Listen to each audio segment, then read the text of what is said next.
£50 a year from April, more than inflation. The Chancellor will honour the triple lock in Wednesday's budget.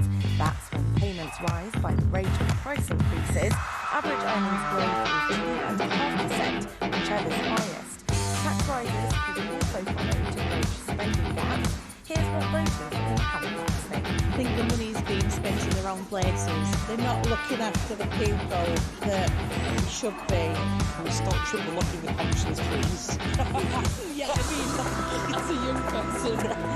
Stop giving pensioners everything out there. Union bosses warn the government's blown the opportunity to reset primary-aged education. They think keeping informal tests and having a reading lab in peer-aged children will harm children's well-being.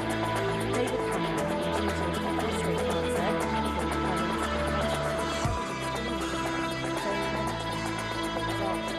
US diplomats say tremendous progress has been made on a peace deal for Ukraine, but negotiators need more time. Any proposal agreed would be handed over to Russia.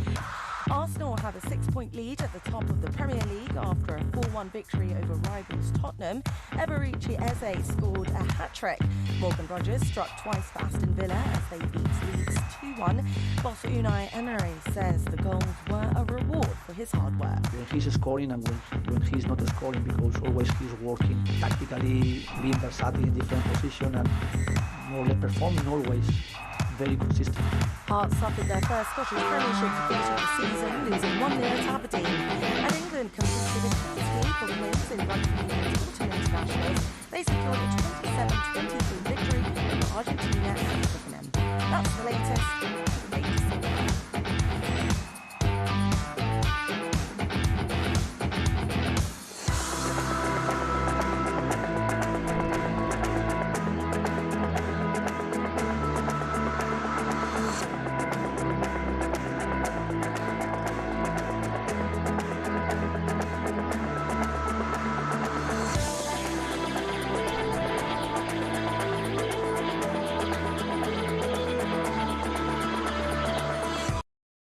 Across the UK, on DAB+, on YouTube, on your mobile, and on your side.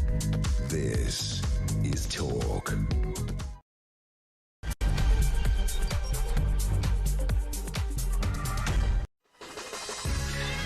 Coming up to 3 minutes past 6. Top of the morning to one and all. This is Morning Glory. A big 4 hours to come. Fury as migrants in a military camp are given freebies like art classes, sports events and well-being sessions. That's not very good for our well-being, is it? We've got to pay for this stuff. Whilst others who cheated on their British citizen tests are being allowed to try again. And a German drug dealer avoids deportation because, wait for it, you ready for this?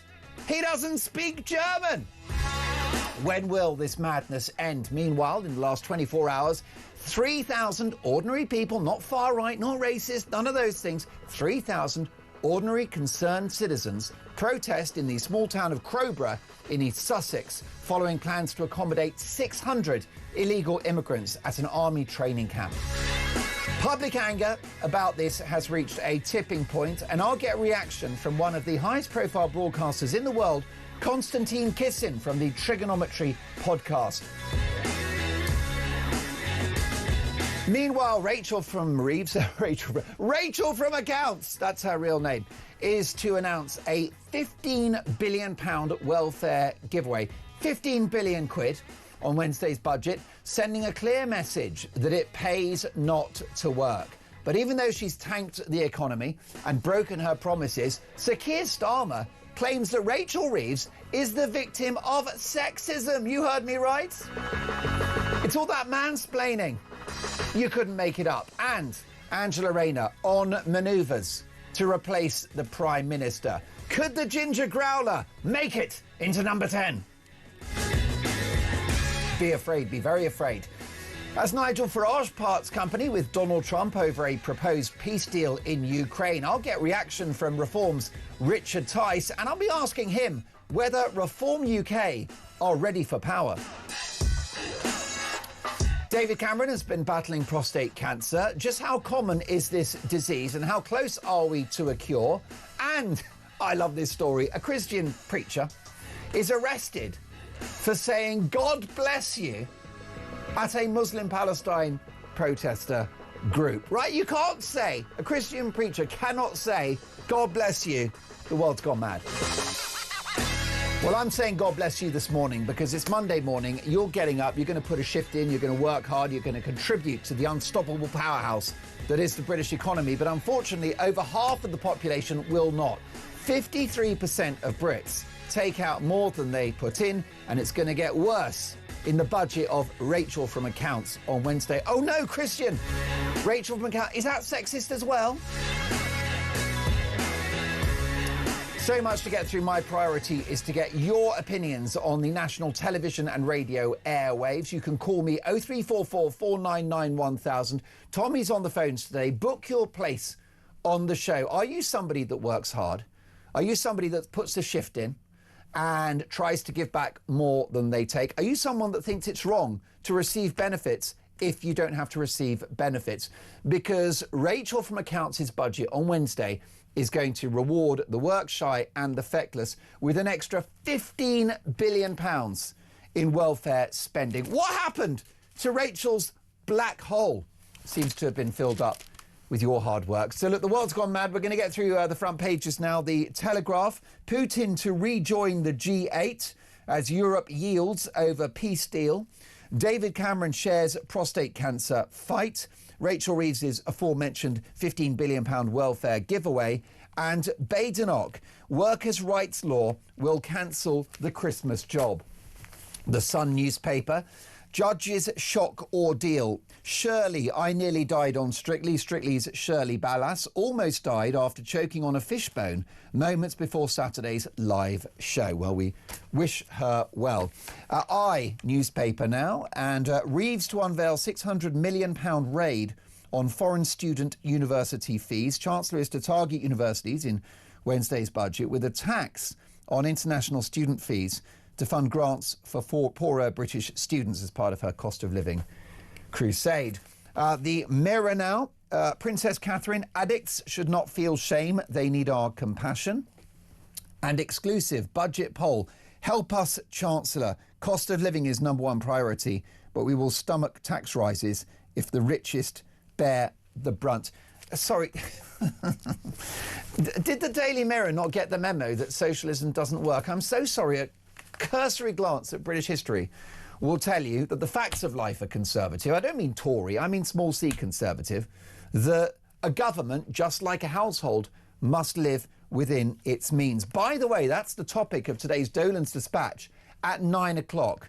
You are paying for the millions that do not work in this country. That's Dolan's Dispatch at 9. But there you go, that's the Mirror there. Help us, Chancellor. It would be helpful if she cut taxes so we could grow the economy, wouldn't it? The Times newspaper, Reeves to hit 100,000 homes with a surcharge. And Starmer and Trump are together on the issue of Ukraine. Daily Express, older people will be hit hard if Chancellor doesn't increase tax-free allowance. Pensioners to lose £800 a year in Reeves' budget. There are no winners, are there? Except those that sit at home on their jacksie. The Daily Mail now, Cameron reveals he's had prostate cancer. Ex-PM now backs targeted screening. I believe he's got the all clear, which is great news. It's also great news that he can use his platform to draw attention to this serious and sometimes invisible illness that affects many men in this country. Daily Star, Kelly Hubby backs Daily Star bid to crown her jungle queen. It's one kell of a winner. Jeremy, she will be so grateful for support. Have you been watching I'm a Celebrity? I feel it's lost some of its lustre. I've not heard of any of the participants this year, I've got to say. I mean, back in the day, you had some big names, didn't you? Even a couple of years ago, Nigel Farage. But I think there was someone from Spandau Ballet, and that was about it. Listen, folks, get your opinions on the radio and on TV. My number is 0344 499 1000. Do you work hard? What is your reaction to the news that the Chancellor will be a participant in a £15 billion giveaway to those who don't work in this country. Reacting to the big stories of the day, I'm delighted to welcome the assistant comment editor at The Telegraph, Poppy Coburn. Good morning, Poppy. Good morning. Happy Monday to you. Where do we start? I think the message from the Chancellor is it doesn't pay to work, with news in your paper that the Chancellor will be responsible for a £15 billion welfare giveaway. Yes, so much for the government of working people, right? You know, I still remember the manifesto promises, no tax rises on working people. Well, it's turned out under the Labour government that that's a very flexible definition of working people, which is now extended to people who don't work at all, which is really fantastic. And if you do work, apparently that means you're outside of the band. You know, it's bizarro world. I mean, some of the things that have been floated by the Chancellor in, I think, the longest lead up to a budget that I've ever heard of. I mean, it's felt like this has been going on for the last 3 months. Yeah. It's like a Taylor Swift album rollout. I mean, it's really just, it's never ending, have been appalling. It's been all raids on income, which is supposed to be the thing that you actually get out of bed and do in the morning. You get your income through work, which the Labour government is actually coming after. It's coming after people who are responsible, who do salary sacrifice schemes. If you put more money into your pension, which, by the way, the government's been saying for over 20 years now is the responsible thing to do, and tried to incentivise you doing it, you're going to get taxed more. So that's one thing that's going to be an issue. If you've worked hard, you managed to buy a property, you know, you've done well for yourself, maybe you create jobs in a business, we're going to raid you on council tax, you know, and if you live in the South East or London, good luck, because property prices are so inflated, you're going to be hit with a massive tax bill, even if your money is illiquid, as it usually is when it's in housing. And if you are, while she's doing all of this and saying we all need to tighten our belts, she's bunging a load of money towards things that her backbenchers want. So she's cutting the two-child benefit cap, which is going to cost a couple billion. 3 billion, yeah. 3 billion. She's obviously undone what she did with winter fuel allowance and the triple lock. She's completely reversed on that, so that's going to cost a lot of money. Yeah. She's saying she's going to fund it all through cracking down on benefit fraud. If it was that easy, everyone would do it. There is absolutely no room left to squeezing people on benefit fraud. That's not going to find you enough money to fill £15 billion gap. Especially not when you're essentially increasing benefits anyhow. Yes. And what is mystifying to me is that this administration conduct themselves as though it was a hung parliament or they had a tiny majority. Yeah. They don't seem to be able to do the things that they'd actually like to do. So they wanted to tackle the spiralling cost of disability benefits, the PIP scheme, which would have saved £5 billion. The backbenchers said no. Similarly, efforts to keep the two-child benefit cap, because I think Starmer wanted to keep it, but he's been bullied out of it by his own backbenchers. This is a Prime Minister with a vast majority who's got to keep the people on those green benches behind him happy. Make it make sense. Well, I was saying to a colleague of mine, as you say, it's like the final days of the Tories. It's like when Liz Truss is being compared to a lettuce which is wilting before everyone's eyes. And this is a government that, as you said, has just won a historic majority a little over a year ago. And yet they are complete disarray. Starmer cannot control his backbenchers. Reeves is briefing against everyone. She looks like she's on the verge of tears half the time, which I probably would be too if I were that hated with my own party. By the way, can you just be careful with the tears, because that's really sexist. Oh, yes. Well, I'm really glad that it's sexist to criticise the fact you can't control your emotions and then you lost the country with several £1 billion as the bond markets all went, oh, God, what is going on within the Treasury when they're watching her crying on the front benches. Just in case you're joining us, Sir Keir Starmer has given an interview in which he believes that the Chancellor is the victim of sexism. More identity politics from this pathologically woke administration. It's too much. I think I can get away with this being a woman myself, at least the last time I checked. Whenever she goes around saying that I'm the first female Chancellor, isn't that so inspirational? We've had 3 female Prime Ministers. No one cares if we have a female Chancellor. But anyway, that's by the by. I mean, she won the leadership of the Tory party in 1975. I was 1. And when she became Prime Minister, she didn't mention her gender once. Yeah, because she was actually good. It wasn't a story. And of course, she, it was certainly a male-dominated environment then, and it still is. But that's it. All of the woke stuff is clearly, a ridiculous effort to cover up the cracks of what is, a crumbling economic policy, which is going to reach its nadir on Wednesday. Absolutely, absolutely. I think actually the FT had a very good column last week, which basically just said these people are out of their depth. Right. They do not know what they're doing. I mean, something interesting, which is kind of the elephant in the room that people aren't mentioning, is one of the reasons we have such a massive fiscal black hole. It's because of all the money we borrowed during the COVID pandemic, which the government can't mention, even though it was done under the Tory government, because it actually wanted to lock down harder and faster and spend even more money on furlough schemes. Yeah. So it's years of just irresponsible thinking, very short-termist. Nobody actually wants to go after the fact that the economy isn't making money. You can't tax your way to growth, as you said earlier. Yeah. They're just flailing around. They don't know what they're doing, and I think people are so angry with the government because they said we were so fed up with the last lot. We gave you a chance. We gave you a majority by virtue of the fact we hated them so much that we just didn't turn up on the day. And now they're hated. They are completely despised. Most definitely. I think that Starmer knows it's over. He gave a very wobbly and hesitant interview to Beth Rigby at Sky, and I will say I'm not always her greatest admirer, but I think she played a blinder actually a couple of days ago. Take a listen to his refusal to deny that taxes will be raised, which would be the breaking of a manifesto promise. Your Chancellor said in last year's budget, freezing the thresholds will hurt working people. She's right, isn't she? I'm not asking you about the budget, I'm just asking you if it would hurt working people. We are going to set out our decisions. We will have absolutely in mind that the cost of living is the #1 issue for people across the country. And then we will make them be fully set out. During the election, you promised not to raise taxes on working people. You put it in your manifesto. We did. Before the budget last year in Chogham, I asked you this. You recommitted to that. I just want to say on record now, you are not recommitting to that today, are you? Well, it's only a matter of days now to the budget. Okay. We will set out our plans in that budget. I've set out what the principles are, Okay. and I can tell you, I mean, politics for me is about who do you have in your mind's eye. It's working people, and you're going to put their taxes up. I mean, that's damning, isn't it, that clip? The bottom line is that whatever smoke and mirrors they use, my viewers and listeners are not stupid. They know that taxes are going up on people, ordinary people. So they tried sleight of hand in the Halloween budget last year by saying that we're just going to tax employers, not employees. But the Nix tax raid will be passed on to the people that work for companies. That was confirmed by any number of experts, including the Institute for Fiscal Studies, who are frankly a bunch of, sort of quite progressive lefties themselves. So for them to be so damning speaks volumes.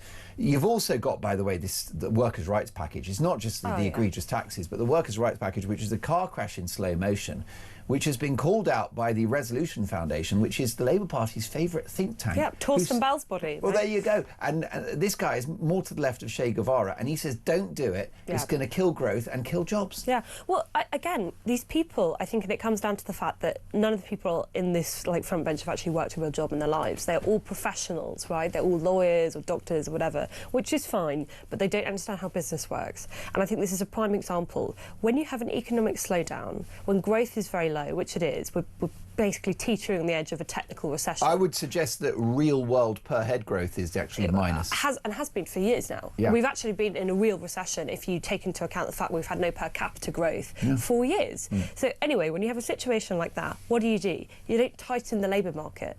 It causes an inflationary spiral and it's going to make your growth problems worse. But this government doesn't think in that way. It thinks in terms of, what do my backbenchers want to hear? What do they want to go back and feel cuddly and warm and cosy that they're a Labour government and they're doing nice Labour things? There's no understanding of how you have to change your economic policy as the broader economy is being changed. You can't just bung money towards the people that you like the most and tell everyone else, put two fingers up at them and go good luck. Most definitely. Sean in Gloucester has said, good morning, Mark. Rachel Thieves is not the victim of sexism. Is there such a word as idiotism? She hasn't got a clue. Sean, you've invented it on a Monday morning. You're quite right. What about this? You always know when Starmer's in trouble when he starts talking about his mind's eye.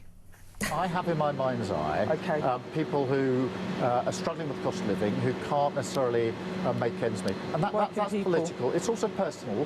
When I was growing up, we couldn't always make ends meet. We couldn't always pay our bills. I know what it feels like to be in your kitchen around the table wondering which bills you're not going to be able to pay this month. And so having who you have in your mind's eye is really important. That's what I've got in my mind's eye as we go into this budget. Mind's eye is code for I've lost the plot now and I don't know how to finish this sentence. The other issue you've got is that if he falls back on identity politics, then you know he's in trouble, which is that, you know, critics of Rachel Reeves are sexist. It's sexist to point out that unemployment's going up. It's sexist to point out that the cost of government debt is higher than it was after Liz Truss's mini budget. It's sexist to call out low growth and non-existent productivity in this country. But he's also going back to the stories that father was a toolmaker, that we're around the kitchen table and we're worried about bills. By the way, what kind of father talks to his 10-year-old son about the bills? Yeah, but again, people don't want that from their politicians. It's like Rachel Reeves does the same thing, right? They're always trying to give you these bizarre, sentimental, personal stories. It's like, yeah, OK, we've met normal people before and we know what their lives are like. We actually want you to be competent. I don't really care what your dad was doing. I'm caring what you do right now because you're Prime Minister. Yeah. I just find it's really unseemly that, like, so many of the Labour front bench seem to be on the verge of just weeping all the time. Yeah, they are. They are. It's not what you want from your leaders. No, and actually, if you look at Starmer, I mean, he's robotic, so he doesn't betray much humanity at the best of times. I think he's the human manifestation of ChatGPT software gone horribly wrong, but he looks quite broken, I think. He looks tired. Oh, yeah. And I think if you look at his eyes, it's a rabbit in the headlights. Well, again, he's a lawyer, he's not a politician. You can see this from the way he does PMQs. He's almost like he can't adapt, he can't shift. He clearly can't deal with his backbenchers. I mean, they're briefing against him every other day. Again, it's like the Tories. They're all fed up with him. They want to get rid of him. They want to get rid of Rachel Reeves. God knows who they're going to put in. They'll no doubt be much worse than Keir Starmer. You know, there will be a day where I'm like, I miss Keir Starmer, even though I find it difficult to believe now. We're going to clip that and use it against you in years to come. I mean, they've just lost control. You can't have the country in the state it is now and have a leader who cannot control his own backbenchers when he has the threat of the fact that he's got a massive majority in Parliament, and yet he seems to be completely out there in the wild. He doesn't know what he's doing. His comm strategy is to just randomly be tweeting about, like, concert ticket resales on the eve of the budget. You know, no one cares. No, he hasn't got a clue. He doesn't know what he's doing. And this is Starmer on Rachel Reeves when she became Chancellor. It will also be the first budget delivered by a woman ever.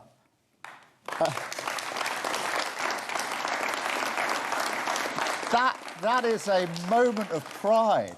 When Rachel Reeves stands up, she will be making history. And I can tell you, young women and girls across the country will be watching, they will look up, and they will notice.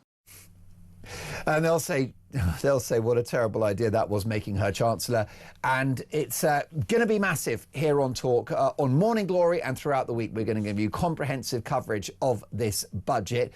But Keir Starmer, talk about what's in his mind's eye. What's in your mind's eye this morning? If you work hard and put a shift in, how do you feel about this bombshell news that on Wednesday there will be a £15 billion welfare giveaway? The message is clear. It does not pay to work. Next up, this is massive, folks, is Angela Rayner, the ginger growler, about to enter number 10.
It will never, ever change.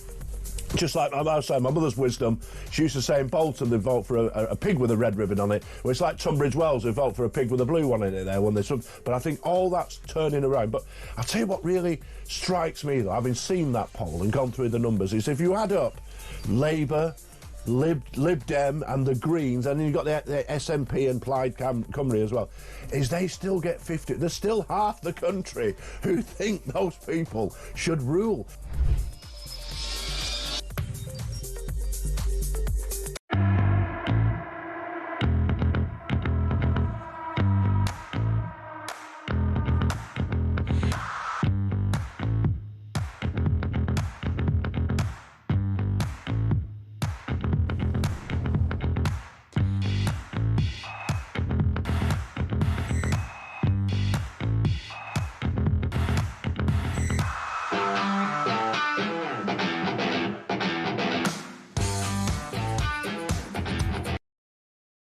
Across the UK, on DAB+, on YouTube, on your mobile, and on your side. This is Talk. This is Morning Glory. Mark Dolan with you until 10 a.m. It does not pay to work, as Rachel Reeves subtly reveals through the press today that there will be a £15 billion cash bonanza for those on benefits. That is the topic of today's Dolan's Dispatch at 9 a.m. Richard Tice comes in at 7. Are Reform UK ready for power? But with me in the studio reacting to the big stories of the day at 27 minutes past 6 is Poppy Coburn, the assistant comment editor at the Daily Telegraph. There are several figures on manoeuvres for the Labour leadership. Starmer is clearly on borrowed time. Shabana Mahmood, potentially Andy Burnham, Ed Miliband, Angela Rayner. Who's the most likely to succeed? I think it's Miliband, 100%. And I know people at home are going to be groaning in absolute despair, but there's a few reasons why I think he's the most likely to actually get it. Wes Streeting and Shabana Mahmood are considered by the party membership to be far too right-wing, and they're the people who have massive sway over who's actually going to be the leader. I know you might find it hard to believe, but they really do think that they are, like, well beyond the line. Even though Shabana Mahmood's stock has increased in recent weeks? Not within the party, though. I mean, they despise her. They think that she's basically doing what Suella Braverman was doing and is baiting up fears of racism, etc. So she might be liked by people outside of the party. It's another woman of colour that believes in border control. Yeah, exactly. That's not allowed in the Labour Party. Wes Streeting's never going to get it. He wants it too badly. He came out of the womb wanting to be Labour leader. People know it. They know he's been briefing. I think he'll be very easily outmanoeuvred by number 10. So I think you can put those two to one side. I don't think it's going to be Andy Burnham because he needs to actually win a by-election seat, and if Labour were to put through any candidate at the moment and make them wear a red rosette, they will lose. So I don't think he's going to be able to get it. I don't think it's going to be Angela Rayner for various reasons. One, she still hasn't sorted out her tax affairs, so she still hasn't paid back her bill. That's £40,000 in stamp duty that she didn't pay. Does that mean she's broke and hasn't got the money? Quite possibly. I mean, it's a big lump sum. So it's very possible that she doesn't actually have the money together, which is what I've heard. Well, she spends all her money on mojitos and inflatable boats, doesn't she? So that's not easy. Sounds like my finances, but to be fair, I don't want to be a government minister. I think that's going to be a big struggle for her. She's also upset loads of people within the party for when she was actually within government. Because she was supposed to be, Red Anne. She was supposed to be like the left, but actually she was getting into bed with Starmer. She was actually allying with a lot of things that he was doing. So she's lost a lot of goodwill. Who does that leave? It leaves Ed Miliband. Ed Miliband, who's considered to be doing a good job. I'm not sure I agree with that, but he is considered responsible for a rise in energy prices, even though the cost of wholesale gas has dropped. But he's doing a good job for the people who just want us to have no energy whatsoever and we will just sit around hugging trees. Those people like him. Eco-communism. He hasn't been briefing against the government in a way that the government's kind of got its antenna up and is on manoeuvres against him. He's beloved by the party membership because they remember the good old days of the Miller fandom, and remember when Ed was leader, it was all so good. What, you mean the Ed Stone, the bacon sandwich, and they lost election? Short memories, short memories they have. Anything's better than the current lot, I suppose. So I think it's going to end up being him, and I think it will probably come much sooner than people realise. I used to think they'd wait till the May elections. Labour will take a hammering from the left and the right. Reform will just absolutely eat up so many of their northern constituencies. I think that the Greens are going to eat up their kind of posher, leafier constituencies. But I think they want to get rid of them beforehand. They cannot stand Keir Starmer and they cannot stand Rachel Reeves. Is there any chance that Starmer just basically reads the writing on the wall and throws a towel in the spring? Well, he does look quite fed up. I mean, I have heard some reports of him basically just being almost quite depressed because he knows he can't get anything through. You know, he tried to go to war with his backbenchers at the beginning when he tried to do those tax cuts on the winter fuel allowance. He tried to go after the welfare bill. You mentioned PIP. Again, a very small cut. It was basically just stopping it from rising at a high rate. And he just lost completely. They were like, who rules Britain, not you, mate? And ever since then, he's just been really deflated. I think he knows how unpopular the party is. He knows with the polling. If we were to go to the polling booth tomorrow, they would lose their majority completely. They'll be completely out the door. Yeah. Everyone's losing their seat. Basically, everyone, all the front benchers loses their seat, just like the Tories did in 2024. And I think that it will get to a point where he goes, fine, you think you can do a better job than me? Go for it. Let's do a leadership election. It's not quite yet, but it might be a Christmas gift for us. I did speak to someone yesterday who said that Starmer could press the nuclear button and call a snap election. Yeah. Back me or sack me. I think that would be relatively wise from his perspective because, again, so it won't happen then. Exactly. Well, because what it would mean is turning around to his MPs and saying, look, I know you're upset, but you're still an MP. And frankly, if we were to open this up to the public, you wouldn't be an MP anymore. I mean, seriously, they're going to lose hundreds and hundreds of their seats. Hundreds of their new intake would be thrown out again. But do I actually think he's going to do it? No, because I think it'll be all-out war. If he comes out and says, I'm willing to press that big red button and have the threat of Nigel Farage as Prime Minister when they've all, got themselves into a fear that Farage is, the second coming of a certain German German Chancellor, then they won't do it. They won't do it. They won't do it indeed. Joanna in Salisbury, hi Mark. Starmer ought to be a clairvoyant, not a PM. Rachel Reeves will make history. Well, she has, says Joanna, by tanking the economy. Good morning, Mark. I need to call Starmer out. My granddad was a tool maker, a top tool maker back in the day. Trust me, Starmer wouldn't have had a hard life as a child. They had pretty good wages for that time. That's Sarah in the West Country. Is Britain now a dictatorship? Yes, it is. The government's information watchdog has ruled that the public has no right to know if ministers have criminal convictions. That's from Mick. Good morning, Mark, says Bill in Cheshire. The budget.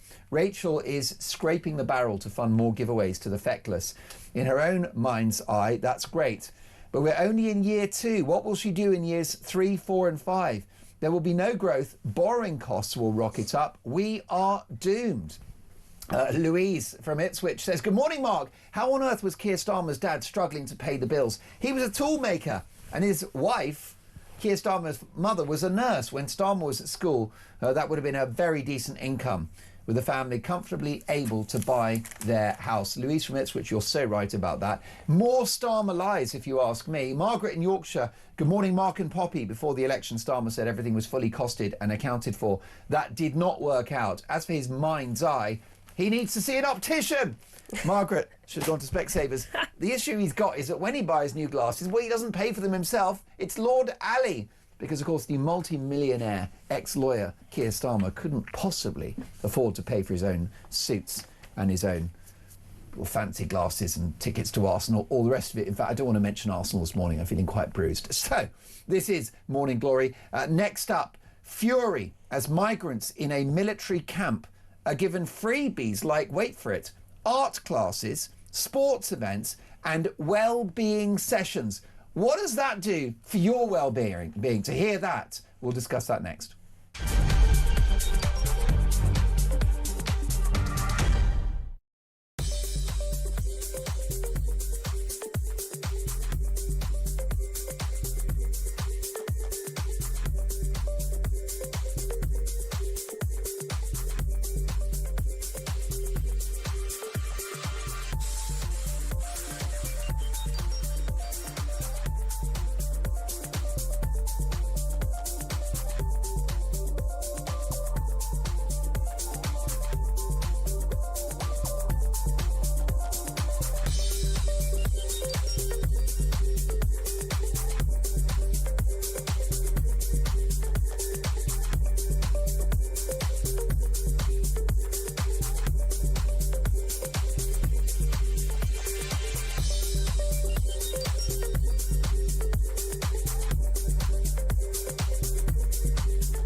Across the UK. On DAB+. On YouTube. On your mobile. And on your side. This is Talk. It is 6:37. This is Morning Glory. Mark Dolan with you until 10 a.m. At 7 a.m. in just 20 minutes' time, Richard Tice from Reform UK. Are they ready for power? And what does Richard make of the fact that Nigel Farage has parted company with his mate Donald Trump over a proposed peace deal in Ukraine? That is Richard Tice in just 10 minutes' time. Sir Keir Starmer has been talking about what's in his mind's eye with Sky News this weekend, which always means that he's out of his depth and has lost control of the country. So what's in your mind's eye this morning? Let me know. 0344 499 1000. Text the word talk and your message to 87222. The Daily Telegraph front page, Rachel Reeves in a £15 billion welfare giveaway. The message is clear, folks. It does not pay to work. How do you feel about the fact that you get up early in the morning, you put a shift in, you take extra hours from the boss, you do your overtime, you skip those holidays in order to live within your means, and the country will not do the same. You are working so others don't have to. Let me know about your day's work. What do you do for a living? And how do you feel about the fact that your taxes go towards others who do not put a shift in? 0344 499 1000. Bill in Cheshire. Good morning, Mark. Reeves' budget. Why is she being allowed to drip feed possible budget measures every day? I thought the useless Mr. Speaker was very hot on insisting that Parliament is informed first rather than the media. Everything under this government has turned to rat poo.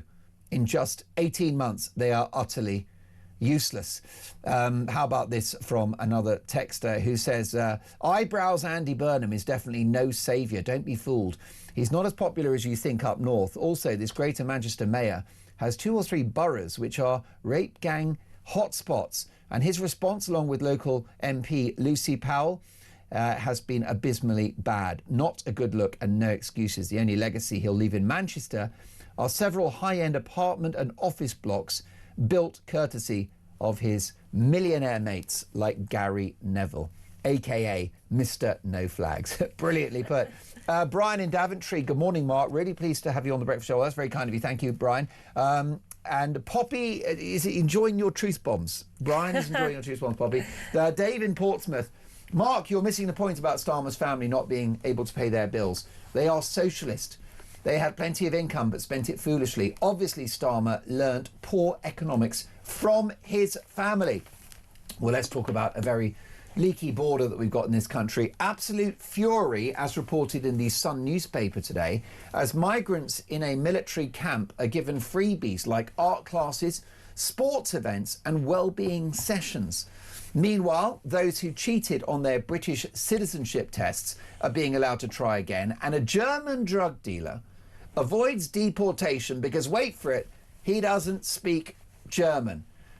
Poppy, make it make sense. I mean, it doesn't. Unfortunately, I'm not a miracle worker. I mean, I always get really frustrated when you talk to someone who is pro-migration, illegal migration into the UK, which they will hide under the guise of saying, I support the asylum system. Oh, and when they also talk of safe routes, right, which is snake oil for open borders. Exactly, because they won't stop the boats from coming as well, because there's almost unlimited demand of people who want to come to England. So what they'll say here is it's actually really unpleasant to live in these hotels, right? They're not luxury hotels, even though a lot of them are, that have been repurposed. You know, they're living life on the breadline. It's very difficult. Well, first of all, there are a lot of people in the country who would love to have a catered hot meal, easy access to a dentist, easy access to a doctor, enrichment activities like yoga, Pilates, gym memberships, their children being ferried to school by taxi. Again, it makes you seem so middle class and clueless to say that those things are not luxuries. I think, unfortunately, for a lot of people in the country now, those are luxuries. That is a better standard of living than they are used to. And it all comes down to the fact of, if you do not want these people to be here, if you think that the asylum system is not fit for purpose, you should not, A, have these people forced on you in your local community, and B, then be expected to pay for them and just go along with it with a smile. It's utterly unfair. It's not how our democracy works. That's not the social contract. That's not what people go to work and pay their taxes for. And until people can get through their heads that we've had enough and people don't want the system to continue, they're going to keep losing elections, they're going to keep being voted out of power, and they're going to keep being very unpopular when they walk down the streets of their local constituencies. Well, definitely, and the left in this country have what I would call a pathological suicide empathy. Yeah. And they're more concerned about poor, downtrodden people overseas than the poor and downtrodden people we have in this country. There's a great example of this. You know, Rhiannon Sky White, she was the 27-year-old woman who was working at a migrant hotel. He was unfortunately stabbed in the neck 23 times by an asylum seeker, Sudanese asylum seeker, who had arrived in the country just 6 weeks ago. You know, completely random attack. She was just walking home from her shift at work. He approached her on a train platform. She's left behind a young boy, her son. She was a single mother.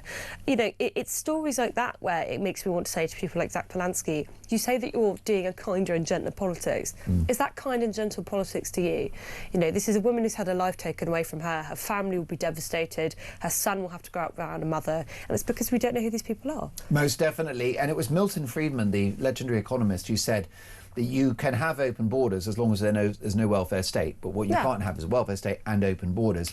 And we've got both of those things at the moment. There's also the fact that the country is in the red. I mean, this is going to reach a tipping point, isn't it? Because it's not just about the absurd comedy of the idea that people that have entered the country illegally getting art classes, sports events and wellbeing sessions, which will no doubt be publicised on TikTok by the gangs who send these migrants across the channel. But you've got 3,000 ordinary people yesterday at a protest in a small town in East Sussex, Crowborough, which is planning to accommodate 600 illegal immigrants at an army training camp.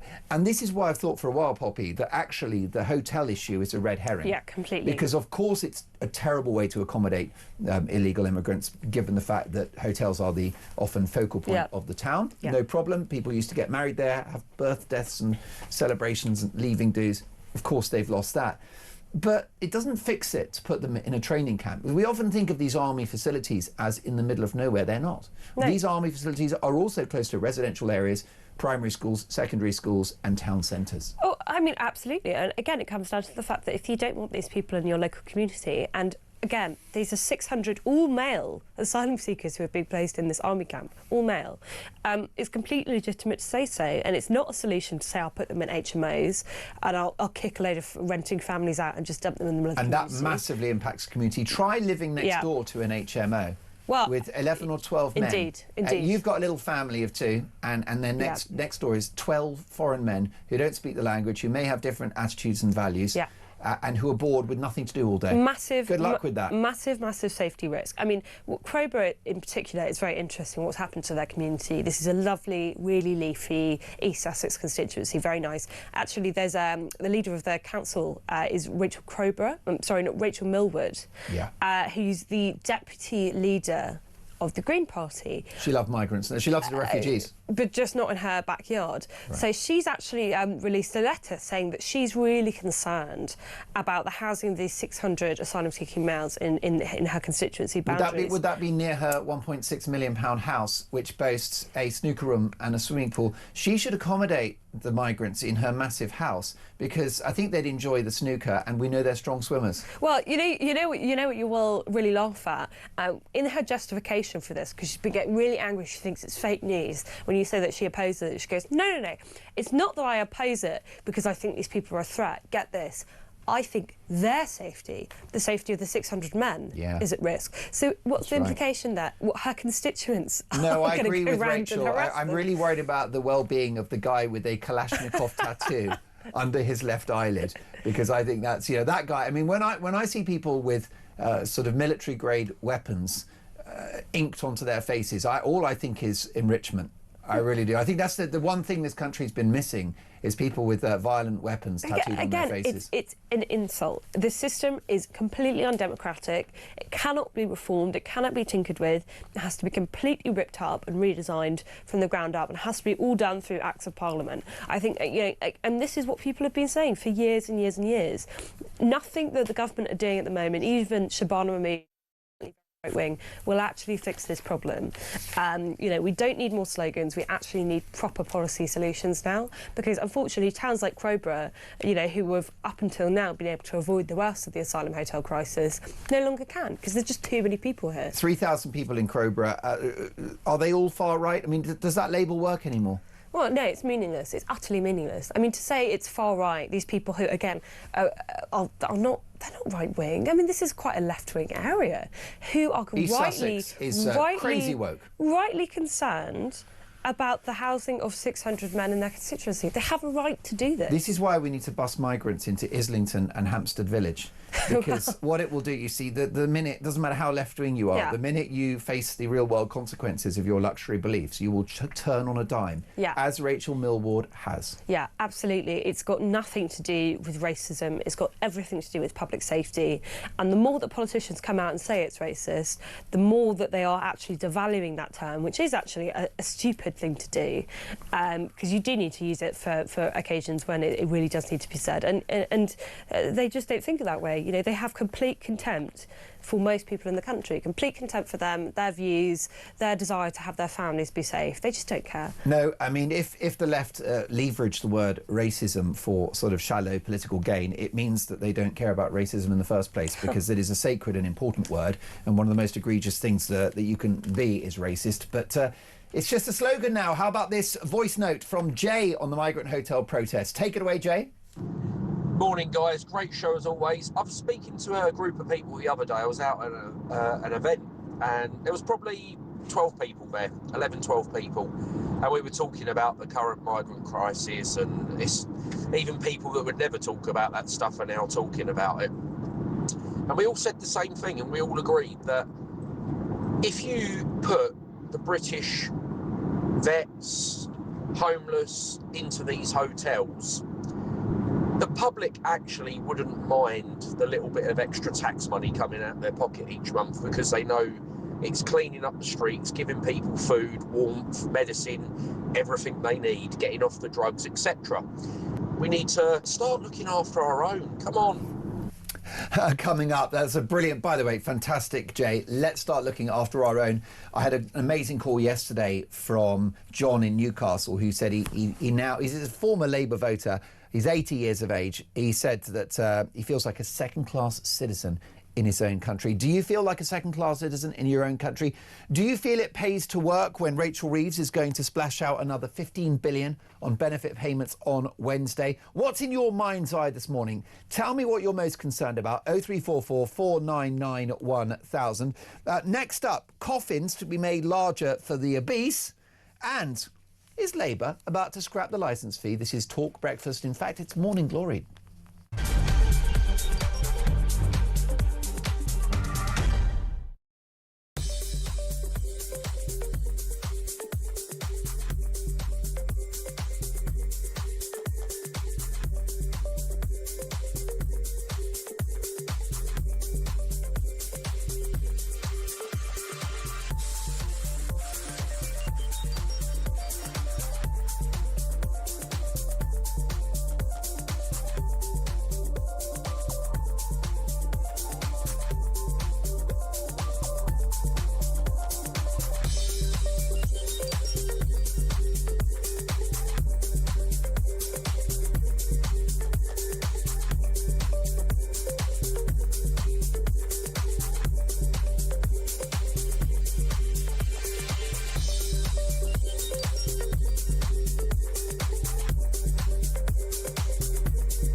In terms of your question around taxes, there are no additional tax rises needed beyond the ones that I've set out. Don't need to increase taxes. I'm not coming back with more borrowing or more taxes. I will not increase your national insurance. I will not increase your VAT, and I will not increase your income tax. We don't need to come back for more. We've done that now. We've wiped the slate clean. The economic circumstances have declined, deteriorated since a year ago. We are having to look at taxes and spending.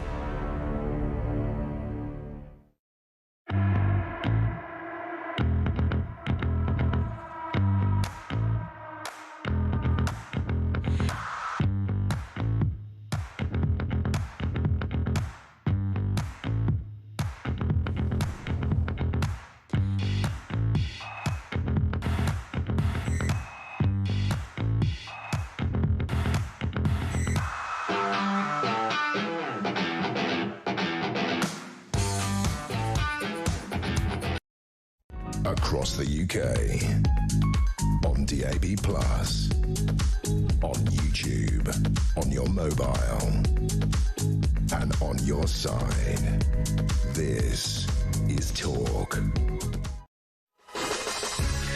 Top of the morning, it is Monday, and let's get together, let's get that kettle on, let's have a big old week. It is Monday. Good luck whatever you're doing today. If you're going out and working hard, then why would you bother? Because Rachel Reeves is about to splash the cash, £15 billion on welfare benefits, an increase in Wednesday's budget. That's the topic of today's Dolan's Dispatch at 9 o'clock. In just 5 or 6 minutes' time, Richard Tice joins us on the show. Are Reform UK ready for power? And what about that relationship between Nigel Farage and Donald Trump as Nigel parts company with Donald over the Ukraine peace deal? Christine says, good morning, Mark. Wasn't it Rachel from Accounts who said she was never going to have to do a budget like the last one? Well, she wasn't wrong. This one is going to be much worse. I have a runaway juggernaut in my mind's eye, with the back doors open and taxpayers' money flying out the back. Great show as always. Christine from Bletchingley, thank you so much for that. What is in your mind's eye this morning? That's what Starmer's been talking about. Mary says, good morning, Mark. In my mind's eye, a freezing cold pensioner whilst a migrant turns up the heating in their hotel. Brilliant point. Lash says, good morning, Mark. Whilst I love your show, I'm in a bad mood. These tax rises are really worrying. I've done the right thing all my life, saved, not gone on foreign holidays. I look after myself. I have a pension, and that's what I pay into. I'm nearly paid off on the mortgage. I pay an awful lot of tax already. I'm 50, a white male. I've never felt so hated in my own country. He goes on to say, in an excellent bit of literary sort of excellence, he says, the tax udder is dry. And if you keep milking a dry udder, the only thing that happens is you get kicked off the milking stool. I mean, that's poetry on a Monday morning. Bring on the election, says Lash. You've got to be careful. You can't have to put udders and Rachel Reeves, because that would be sexist, Poppy Coburn. But this is the great defence of the Prime Minister with a Chancellor that has tanked the economy, is that criticism of her policies is sexist. What do you make of that? I mean, it's a joke. Again, like, you know, we mentioned earlier in the show, Margaret Thatcher, who was someone that didn't need to make a big deal out of her gender, and that was just because she was a competent politician. Whatever you think of her, you know, she was a serious person who would be treated seriously off her own back because she was understood to be actually had expertise and have a bit of that iron in her, within her. Whereas with Rachel Reeves, I mean, again, it's not sexist. I talk about Rachel Reeves in the same way I talk about Keir Starmer. I think they're both weepy, they're both emotionally unstable, they're both clearly not cut out for the job that they're doing.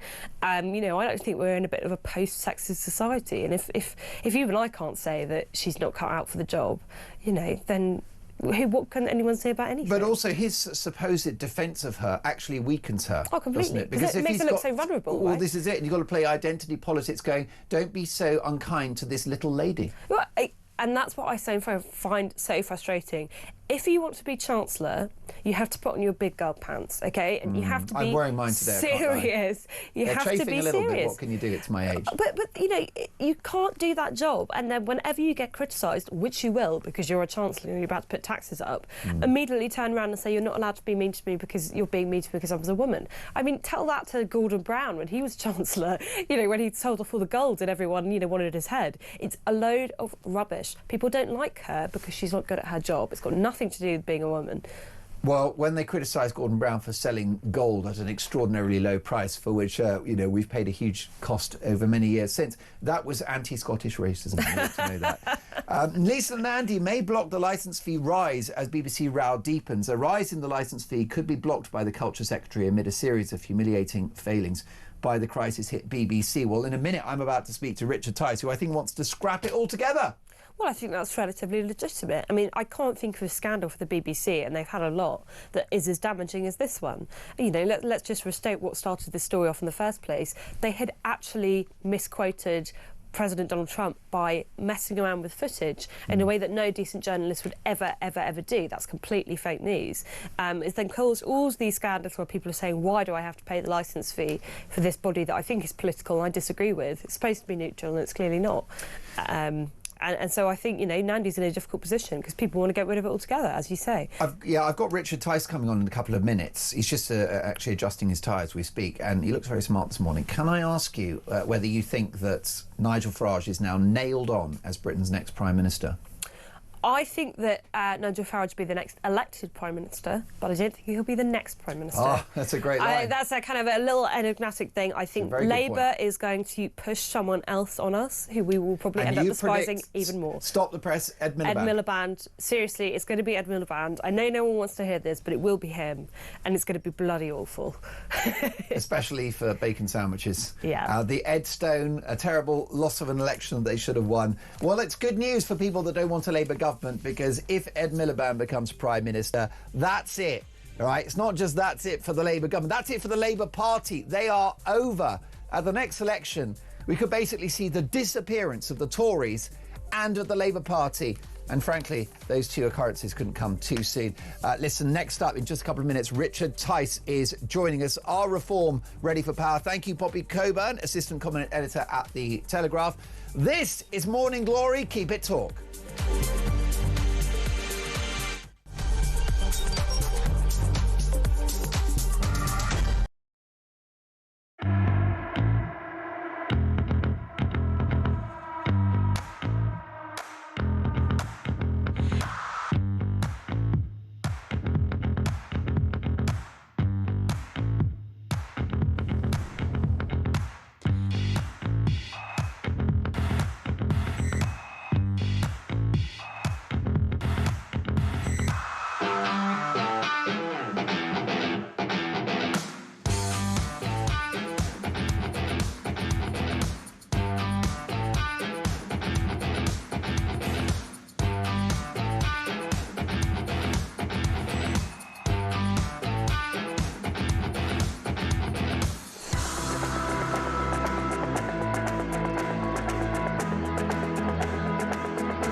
across the UK.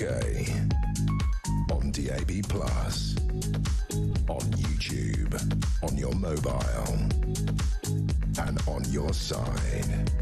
This is Talk.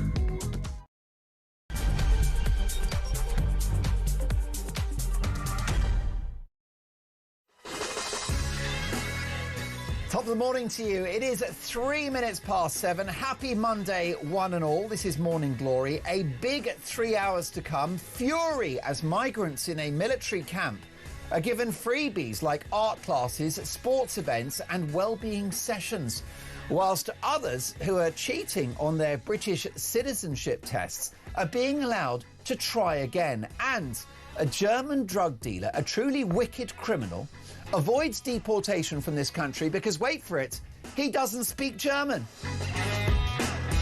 What's German for sod off? When will this madness end? Meanwhile, in the last 24 hours, 3,000 people, ordinary people, not far right, not racist, just 3,000 ordinary local residents, protest in the small town of Crowborough in East Sussex, following plans to accommodate 600 illegal immigrants at an army training camp. Public anger about this has reached a tipping point. I'll get reaction from one of the highest profile broadcasters in the world now, Konstantin Kissin from the Trigonometry podcast, who went to this protest and was absolutely shocked by the public reaction. Meanwhile, Rachel from Accounts, Rachel Reeves, is to announce a £15 billion welfare giveaway on Wednesday's budget, sending a clear message that it pays not to work. What is the point in getting up early in the morning, putting a shift in, paying your taxes, saving money, taking overtime, when other people sat on their jacksie, watching Sky News and binging on ready meals, are quite happy to do nothing at your expense? Keir Starmer's been talking in the last 24 hours with Sky News about what's in his mind's eye. OK, that means he's lost the plot, right? He's totally out of his depth. So what's in your mind's eye this Monday morning? What are your thoughts about this government, about Rachel from Accounts, about the forthcoming budget, about the state of the country? I took a call yesterday on Talk Breakfast from John in Newcastle, who said he's 80 years of age, former Labour voter, said he feels like a second-class citizen in his own country. Do you have the same feeling? Let me know. 0344 499 1000 is my phone number. Tommy's on the phones today. He's on excellent form. He doesn't like Mondays, but he's doing his best. And you can also text the word TALK in your message to 87222 or drop us a voice note, which Daniel has done. Take a listen. Good morning, Mark. It's Daniel here from Epsom. Here's a question. Illegal mass immigration from the third world that we're getting every day. If it's clear and obvious that the majority of British people don't want it and have never wanted it, and it's even clearer that even MPs on the left say they want it, but they don't want it near them, surely if no one really actually wants it, why are we getting this mass immigration from the third world illegally every day? Why are they not stopping it? They work for us. The majority of Britons don't want it. Why are we getting it every day? It's ruining Britain. Stop it. It looks like we'll have to wait at least 3 years before that happens, Daniel. I do really worry about the state of the country at the next election. Someone that statistically is likely to participate in an election victory in 2 or 3 years' time is the Deputy Leader of Reform UK, Richard Tice. Good morning, Richard. Well, good morning, Mark. And one of the reasons, of course, to get up early in the morning is to listen to your good self. I would think that's reason enough, surely. You old charmer. It is a very gloomy Monday. It's a gloomy week. The weather's grim, I think reflecting the dear Lord's disdain for the budget that is going to descend upon all workers and strivers this Wednesday. It's going to be an absolute catastrophe. It really is. Basically, if you are someone who gets up and works, then you're going to be punished. Whereas if you are someone who makes a lifestyle choice to sit on your backside, to rip the system off, then happy days for you. That's the bottom line. Well, most definitely. I mean, what we've got here on the front page of the Telegraph, Richard, today is Reeves's £15 billion welfare giveaway. The backbenchers, Labour backbenchers, won't allow their own government to cut back the disability benefits, changes to PIP, which would have saved £5 billion. So we're on the hook for that. £3 billion for the scrapping of the two-child benefit cap, and much more besides. In a Reform UK administration, will it pay to work? Absolutely. That's one of our key slogans. Make work pay. How will you achieve that? Well, because we have an aspiration. Once we cut the vast amount of wasteful spending, some of which you're talking about, if you cut the unnecessary welfare payments to foreign nationals who we were told were coming here to work, but all of a sudden we find that well over 1.25 million of them, possibly up to over 1.5 million, are actually not working. They're claiming welfare. So there's many billions of pounds to save from that. And we've got to cut things like net stupid zero. That's give or take 30 billion a year.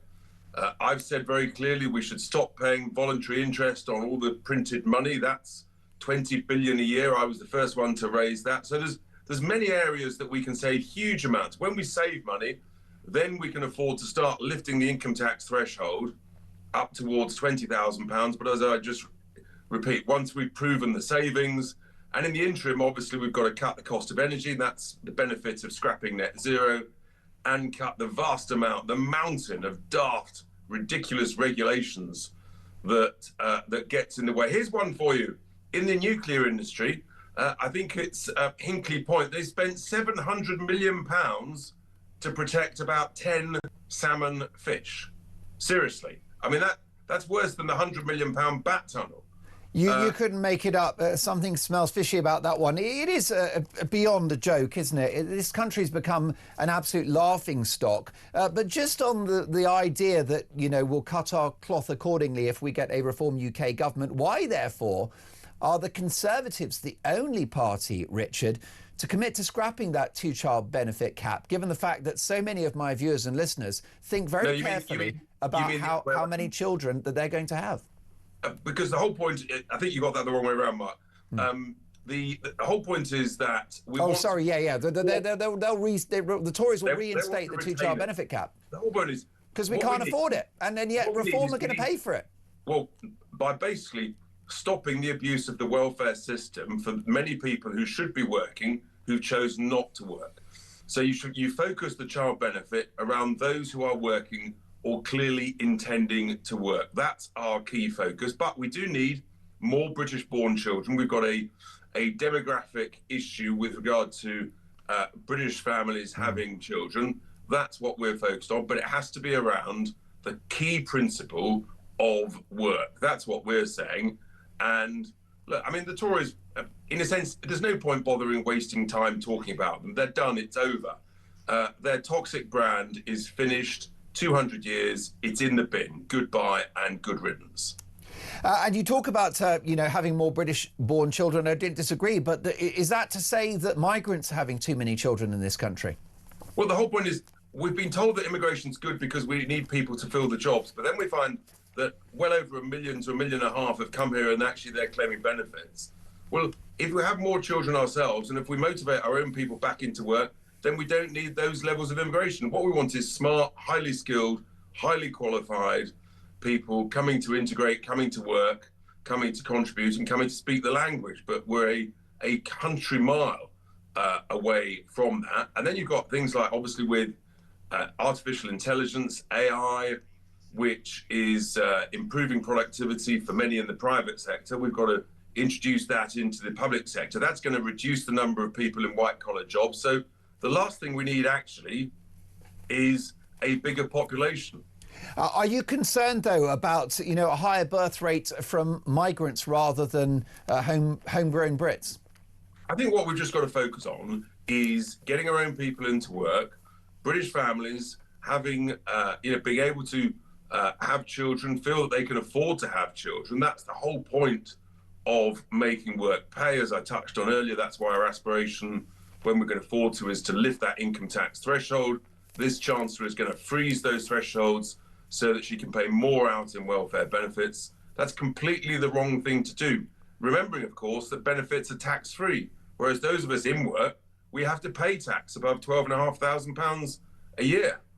If Reform UK win the next election, are you concerned that you won't be able to roll out your ambitious big spending programme, given the fact that you'll inherit a broken economy? Have you war-gamed this, Richard? Does it keep you awake at night to realise that actually this relatively new party is likely to enter government in a year, 2 years, 3 years from now?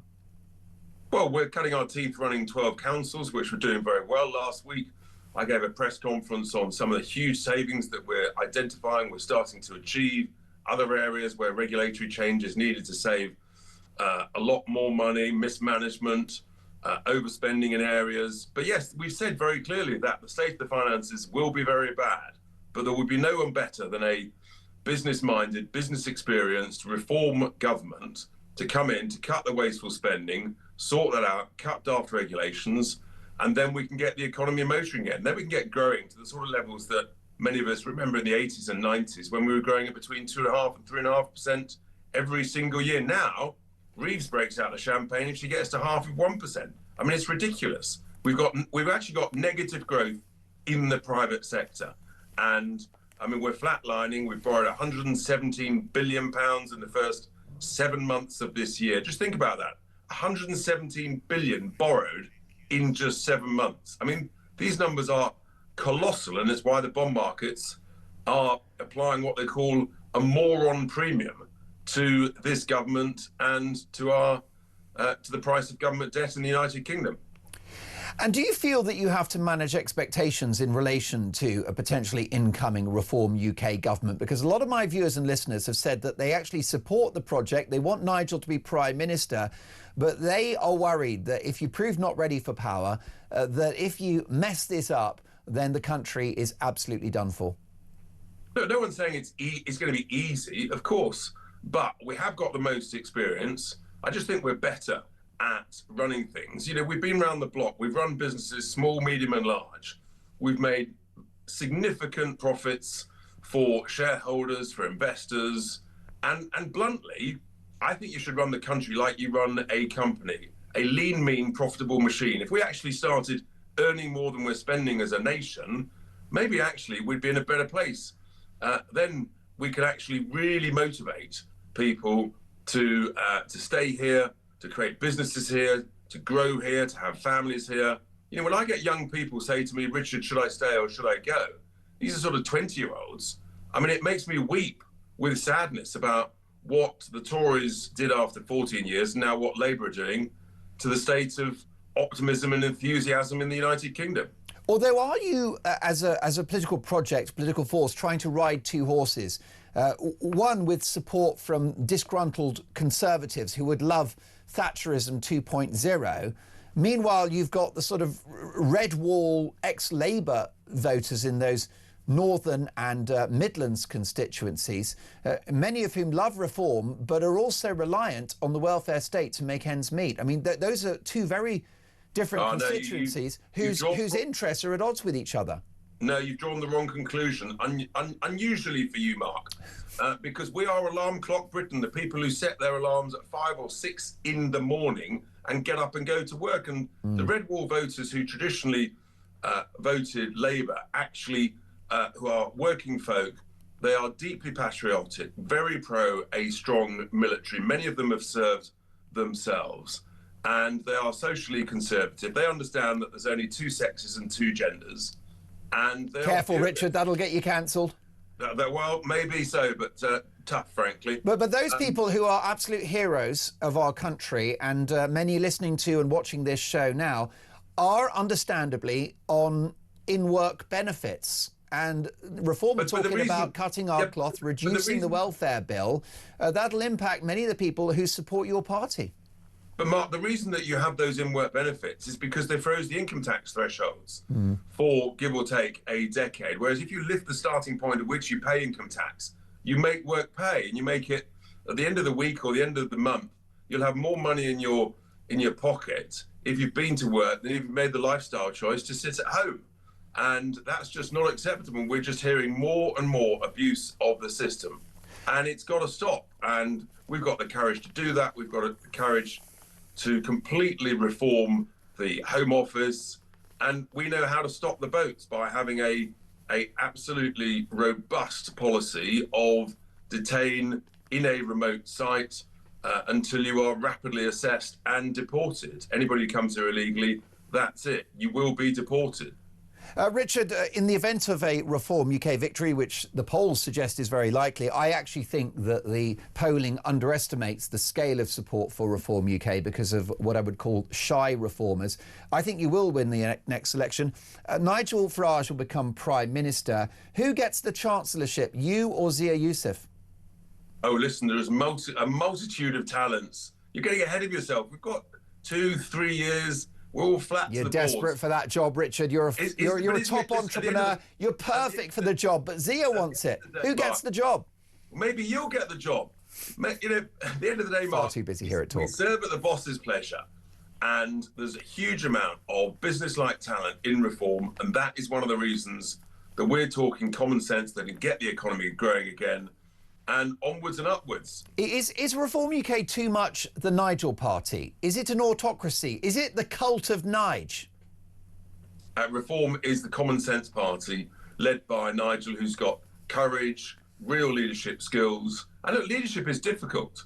And sometimes you have to make tough decisions. That's the nature of it. What you don't do is be soft, gooey and kowtow to China like this current Prime Minister is doing. I mean, it's just ridiculous what he's doing with regards, for example, about to approve the Chinese mega embassy, allowing the collapse of the Chinese spy case, selling off the Chagos Islands to Chinese friends, Mauritius.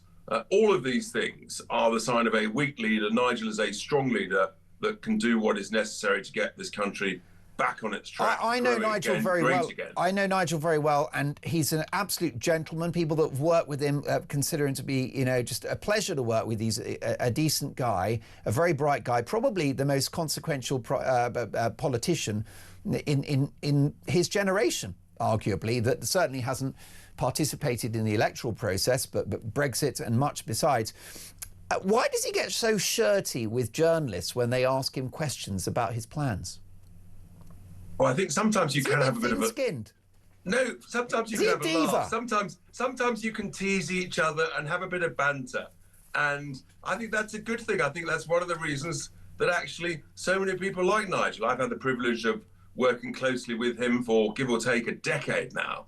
Time flies when you're having fun. And amongst all the difficulties, we do like to have a laugh. And occasionally we might just tease good broadcasters and good journalists alike. But do you not think he gets a little bit thin-skinned sometimes when he's being probed? He's likely to be our next Prime Minister. We're entitled to test him with a few questions. I don't think he likes it. He doesn't like it up him.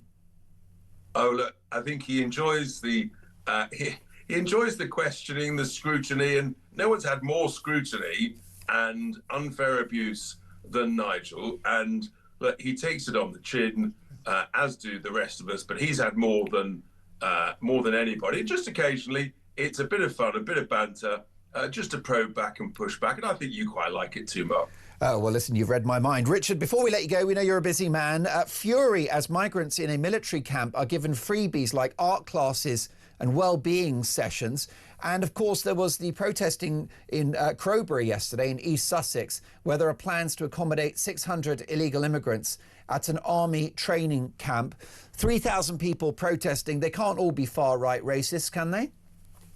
I mean, Crowborough is a wonderful town, and it's a sort of demonstration of how furious people are, and that is being felt up and down the country. And that's why these camps should be in remote, distant areas, away from residential areas, and people should be processed and deported very, very rapidly. That's our whole plan. It's a very significant demonstration, a peaceful demonstration of genuine concern. It most definitely is. We've got to stop the problem at source, haven't we? Because, Richard, I've been saying that the hotels is an egregious waste of money and it impacts communities hugely. But it's a slight red herring because actually if they go to an army training camp, which is near a primary school and a shopping centre, what's the difference? It still impacts the community, the safety of locals. This problem has got to be stopped at source. Well, the source, of course, is you can take the source all the way back to the home nations that these illegal migrants have left from. But the immediate source is France. The French have basically ripped us off. They've taken our money and they're making off like bandits at every level. I think there is, I suspect there is a vast amount of corruption going on in northern France. And there are thousands and thousands of people massing there, waiting to come over to the United Kingdom. And I have to tell you that most of these, at best, they're economic migrants.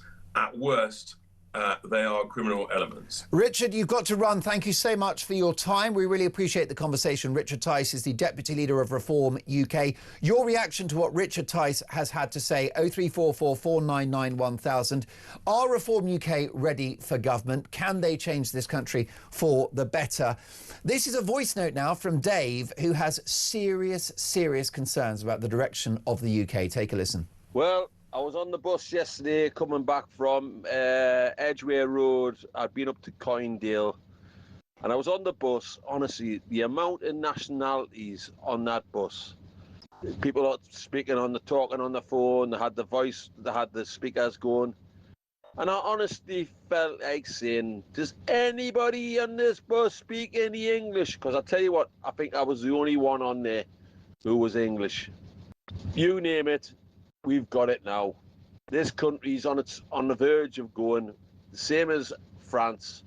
Belgium's gone, France is on the verge of it, and we're very close of going down the hill, I'm afraid. Dave, what a brilliant voice note. And I will say, I will echo the words of Donald Trump, who arrived in Scotland a few months ago, saying, if you don't tackle legal mass net migration and illegal immigration, you're not going to have a Britain anymore. And that's what's happening before our eyes. No one voted for this. Lots more to come. Next up, is Keir Starmer using Andrew, formerly known as Prince Andrew, as a way of escaping bad headlines? That's next.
In terms of your question around taxes, there are no additional tax rises needed beyond the ones that I've set out.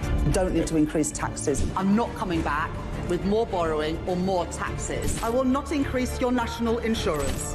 I will not increase your VAT, and I will not increase your income tax.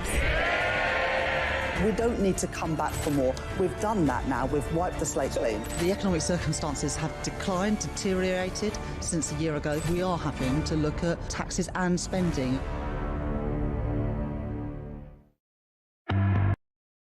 Across the UK, on DAB+, on YouTube, on your mobile, and on your side.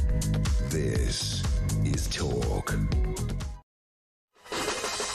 Top of the morning, 7:28. Good morning, Mark. I shall be glad when the Chancellor is gone, if for no other reason than she's given all Rachels a bad name. This is from Rachel, listening to Morning Glory. She said, I'm tired the taxpayer is paying for these hotels without any consultation with the said taxpayer. No discussion, no referendum. If there's civil unrest, it's the responsibility of the Home Office. Lee says, good morning, Mark. Maybe Sakir's dad couldn't afford to pay the bills because he was reckless with money, a trait that he passed on to his son. Maybe his dad gave money away to foreign countries whilst saving, in my mind's eye, while saying in my mind's eye, they need cheap electricity in Africa. Joe says, Mark, can we, the British people, make use of the ECHR to our advantage and sue the government for our right to a decent family life, where we are not worried every day for our children's future, for the safety of our women and girls, for the continuation of our flag and our British way of life, and for not being treated like second-class citizens? Why can't we utilise the ECHR for ourselves? Joe in Shrewsbury, what a brilliant, brilliant point that is. Do you feel like a second-class citizen in your own country? Give me a call, 0344 499 1000. Dave would like to contradict me. Sorry, Mark, I feel more like a third-class citizen compared to the people who don't work and illegals. Working people come last. Well, that's the topic of today's Dolan's Dispatch at 9 a.m. You won't want to miss it. More of your texts and calls and voice notes in just a moment. But Sir Keir Starmer, the Prime Minister, has urged the artist formerly known as Prince Andrew Mountbatten Windsor, to fly to America to give evidence to Congress about his links with Jeffrey Epstein. Let's get reaction now from the doyen of royal commentary, the host of Kinsey Schofield Unfiltered, Kinsey Schofield. Hi, Kinsey. Hi, Mark. I loved the way that you teased this before the commercial break, because this does feel very political, doesn't it? It does indeed. Why is suddenly Sir Keir Starmer so concerned about the Epstein situation? Is this a dead cat bounce so that we don't talk about the state of Britain at the moment under his premiership? The state of Britain, to knock those videos and headlines of him tripping, which I thought was very unflattering. And him falling. Yeah. And I just look at this and I think I have to be, honestly, I'm fearful for what I say here, because I know that this is a prime minister that will jail people for their opinions and what they will say. So yeah. I actually hesitate to criticize him, but it does not feel like an authentic passion of his. This just feels like he is trying to not only divert attention away from some of Britain's weaknesses, but it just feels like he wants to go with the flow and say in typical politician form exactly what he thinks the people want to hear, whether he means it or not. We have seen that the artist formerly known as Andrew is not necessarily truthful. So why would anybody trust him sitting down and testifying before the American government? Why is this a fixation for anyone when we've seen that he's capable of dishonesty? Most definitely. He's a foolish man of poor judgment and has brought only bad headlines for the royal family in recent years. But Kinsey, is it time to end the punishment beating of the King's younger brother? No. He needs to go away. Exile is the only answer. He needs to disappear for the sake of his daughters and their future and their children's future.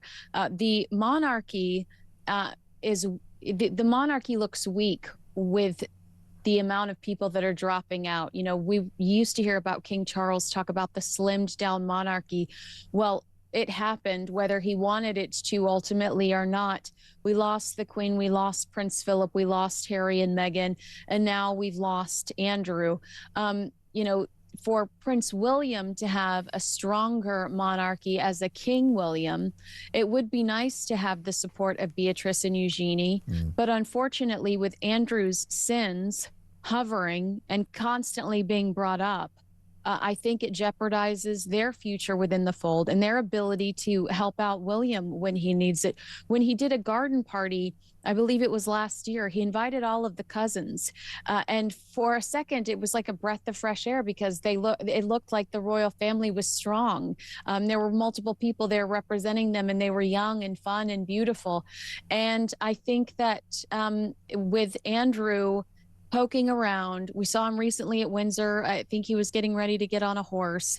It angers people and reminds them and all of us of what he's accused of. He needs to just quietly disappear, and the same goes for Fergie. Who would be king in 2025, beset with problems as a result of his younger brother Andrew and, of course, his runaway son in California, Prince Harry? There's a real risk that King Charles's monarchy will be tainted by all of these scandals, not of his making, Kinsey. I know, don't you feel real sympathy for him over this? Yeah. Because this is also a man that shows up, will sit there and shake hands with every single person that waited to see him in the rain. And he has cancer. And I think that we forget that he comes to London once a week for treatment, because he does consistently show up, and he's doing these hard tours and he's going overseas.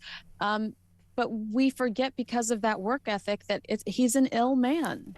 He most definitely is. Kinsey, we know it's a late night for you. Thank you so much for joining us. And do check out Kinsey's excellent YouTube channel.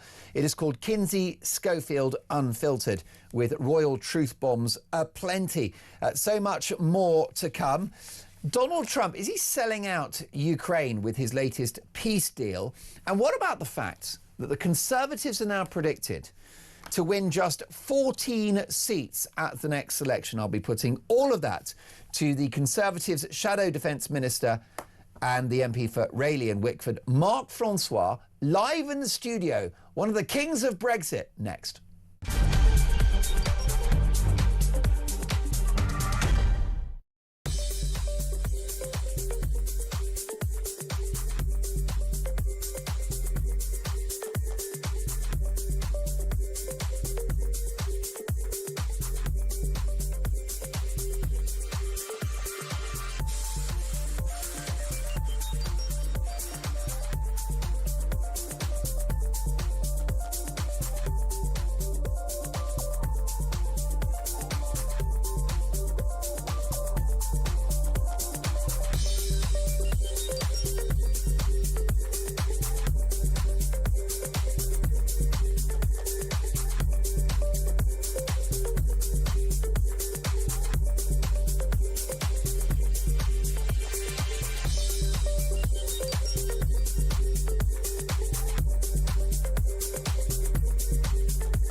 across the UK, on DAB+, on YouTube, on your mobile, and on your side. This is Talk.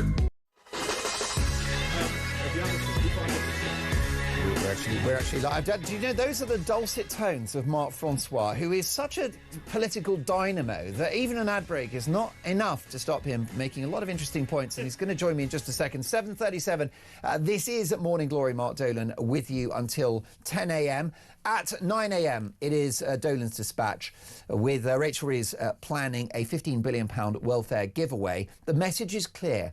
It does not pay to work. That's today's Dolan's Dispatch at 9. Don't miss it. I'll get reaction from the former political editor of the Sun newspaper, Trevor Kavanagh. Louise says, good morning, Mark. Why can councils and governments move travellers when communities say we don't want them, but they can't do that with illegal immigrants?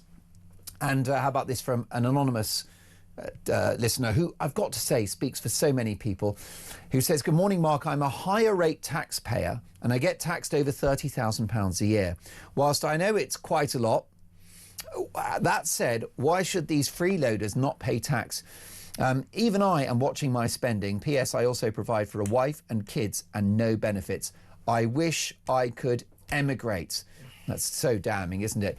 Some good news from Steve in Cambridge, though. Good morning, Mark. It's a Monday and a brilliant day for me.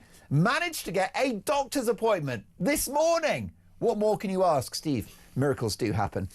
Well, miracles do happen because with me in the studio is the rather impressive Shadow Defence Secretary, Conservative MP for Rayleigh and Wickford, Mark Francois MP. Hello, Mark. Good morning. Very good to see you. Has Donald Trump thrown Ukraine under the bus?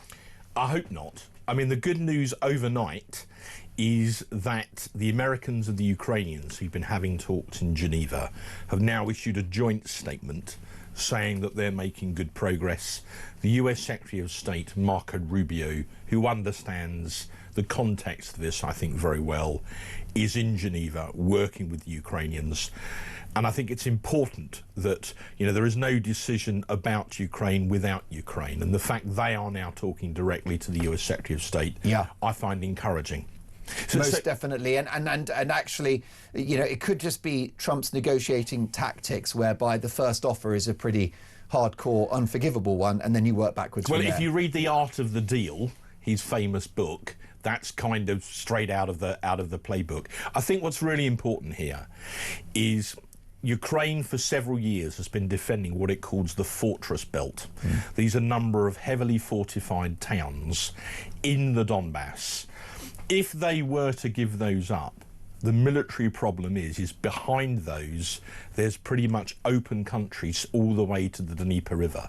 So that is what the military would call vital ground. So I think Zelensky would be under massive pressure from his own military not to give those up, even if he wanted to, which he plainly does not. So let us hope that these talks in Geneva bear fruit, and as a result there is a more balanced proposal, because we'd all like to see an end to the war, but remember who the aggressor is. It's Putin, who is personally approving the use of highly accurate cruise missiles against Ukrainian children's hospitals. This bloke's not a Boy Scout. We all want to see this war end, but there was a famous admiral in the First World War called Admiral Sir Jackie Fisher, and he said, ultimately all nations desire peace, but peace on their terms. What we cannot do after all this suffering is allow the war to end on Russian terms. Most definitely. Do you think we could have a deal across the line by next week? Depends how it goes in Geneva. To me, maybe that's ambitious. It might take a little longer than that. Europe clearly has a role to play. The so-called coalition of the willing. If there is to be a ceasefire, which ultimately we all want, it has to be something which is going to endure. So better to spend another week or two getting it right than rush into something by Thursday and have the whole thing collapse by Saturday. And the reason why this matters to my viewers and listeners and to you and I is that if that war ends, then we will likely see a collapse in the cost of wholesale energy prices. So therefore that will reduce inflation, make it easier for people to heat their homes. It will also provide a massive boost for the global economy, and of course it's the humanitarian aspect of no more lost lives. So it's in everyone's interest to get this done. Yes, but what we cannot do, you're absolutely right, Mark, but what we can't do is to allow something that Putin could realistically call a victory. Why? Because that would embolden other autocrats elsewhere around the world. If Putin was seen to, quote, win in Ukraine, China will cast more covetous eyes on Taiwan. There'll be knock-ons around the globe. And remember, at the end of the day, I mean, I've been wearing this badge for 3 years, the Ukrainians are fighting for us. Because if we don't stop Vladimir Putin in Ukraine, we'll have to stop him in the Baltic states. And if we don't stop him there, we'll have to stop him in Poland. And then you're into something that looks pretty much like World War III. One of the ongoing questions of this morning's show has been, are Reform UK ready for power, given the fact that the polling suggests that they would be victorious in the event of an election? This is a voice note from Graham. Good morning, Mark. Graham from Huddersfield here. I think Reform Party are more than ready for government. And actually, Nigel Farage disagreeing with Trump shows his strength, not a weakness, and he's quite entitled to do it. None of us agree all the time. So bring on reform. Bye. Thank you so much for that, Graham. Mark, you are a robust, ideologically consistent Conservative to your core. If we were to cut you open, blue would pour out. When are you joining Nigel's turquoise army? I'm afraid I'm not. And it's beginning a bit of a habit, me saying I'm not joining Reform. I'm not. Look, the Conservative Party is my tribe. And sometimes the tribe has annoyed me, over Brexit, for instance. But it's my tribe. So I'm not hopping the fence. But what about net zero? What about the open borders? I mean, it's not just Brexit, is it? You know, this is a party that's parted company. The Tories are party company with the very principles that you hold as a Conservative. Well, no, I mean, I wanted us for years to leave the ECHR. You know, Kemi has now said very definitely that an incoming Conservative government would do that. There's pretty much unanimity in the party. That we'd said it before, but she's definitely said it now. I mean, I don't know where your caller lives, but if he lives in Kent, Reform are running Kent, chaos. I mean, you know, they've had multiple councillors resign. We had this famous clip of the leader of Kent County Council, you know, on a Zoom call telling her colleagues to ... suck it up if they didn't like it. So where they're actually in administration, where they're running stuff, it's not going very well. And their chairman, or the person in charge of adult social care in Kent, said the other day they're going to have to put the council tax up 5%, which is the going rate, having sent in this super dolge team who were going to slash waste. And so that was all a bit of a mirage. So my point is,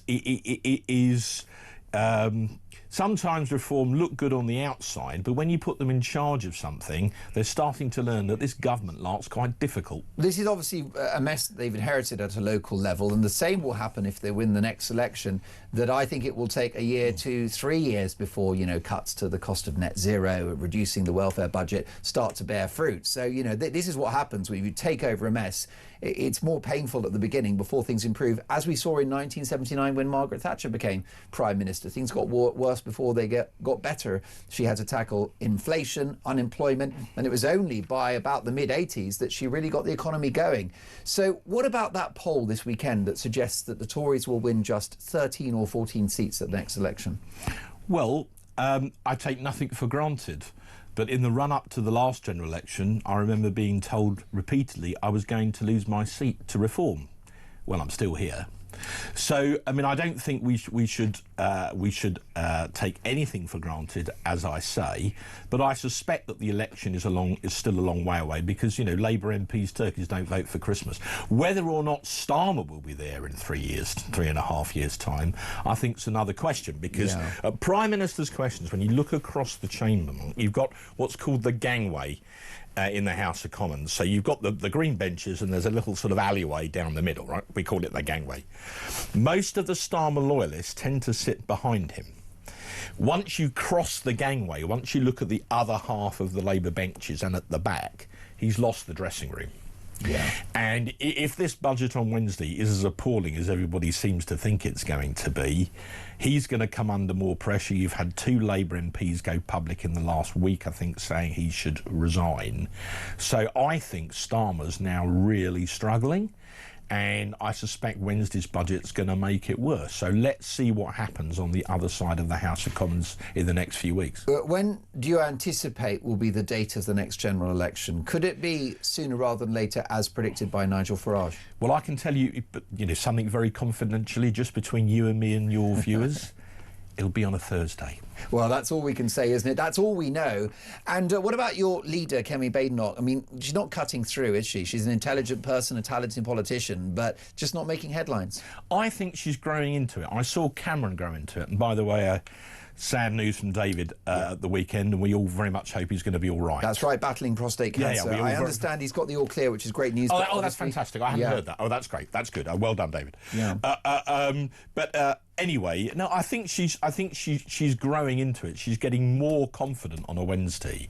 I mean, the thing about Prime Minister's questions is everyone can do it better. You know, the Americans have an expression which they call a Monday morning quarterback. Right. He's the guy that sits in the diner on the Monday morning and says, the quarterback shouldn't have done this play, should have done the Hail Mary play earlier. So everyone's good at Prime Minister's questions who's never had to do it. I think she's doing all right. But I mean, are we living on another planet? I mean, the issue you've got is that the Tories are so low in the polls now, historically low, facing electoral wipeout. You know, I just wonder whether this is a party in denial. No, I don't think so. Look, we suffer. Where's the panic? Well, I don't think we should panic. I don't think there's any cause for panic. What we need to do, having suffered a heavy defeat, is to claw our way back, and that was never going to be an overnight process. We had a good party conference. We came out with a whole raft of policy, like leaving the ECHR, sure, and targeted spending cuts in order to try and bring the economy back to where it should be. And the polling says, interestingly, a lot of polling over the last few days, the public are now in a place where they'd rather have spending cuts than tax rises.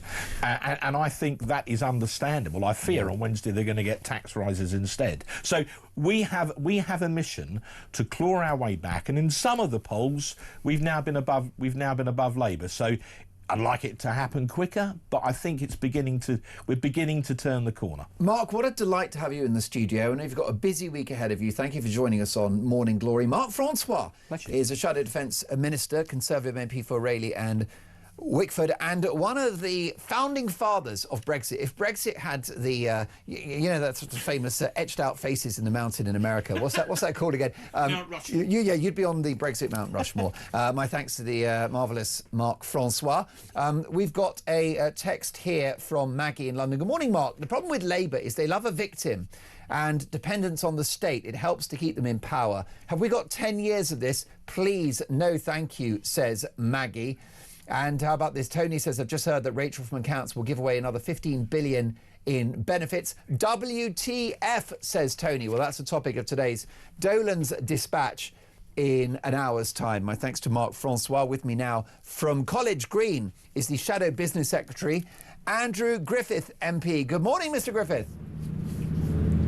Good morning. That's very good to see you. The country's a hot mess. As I predicted, Labour would make things worse in this country, but the fundamental systemic problems that we face were born out of 14 years of Conservative rule, weren't they?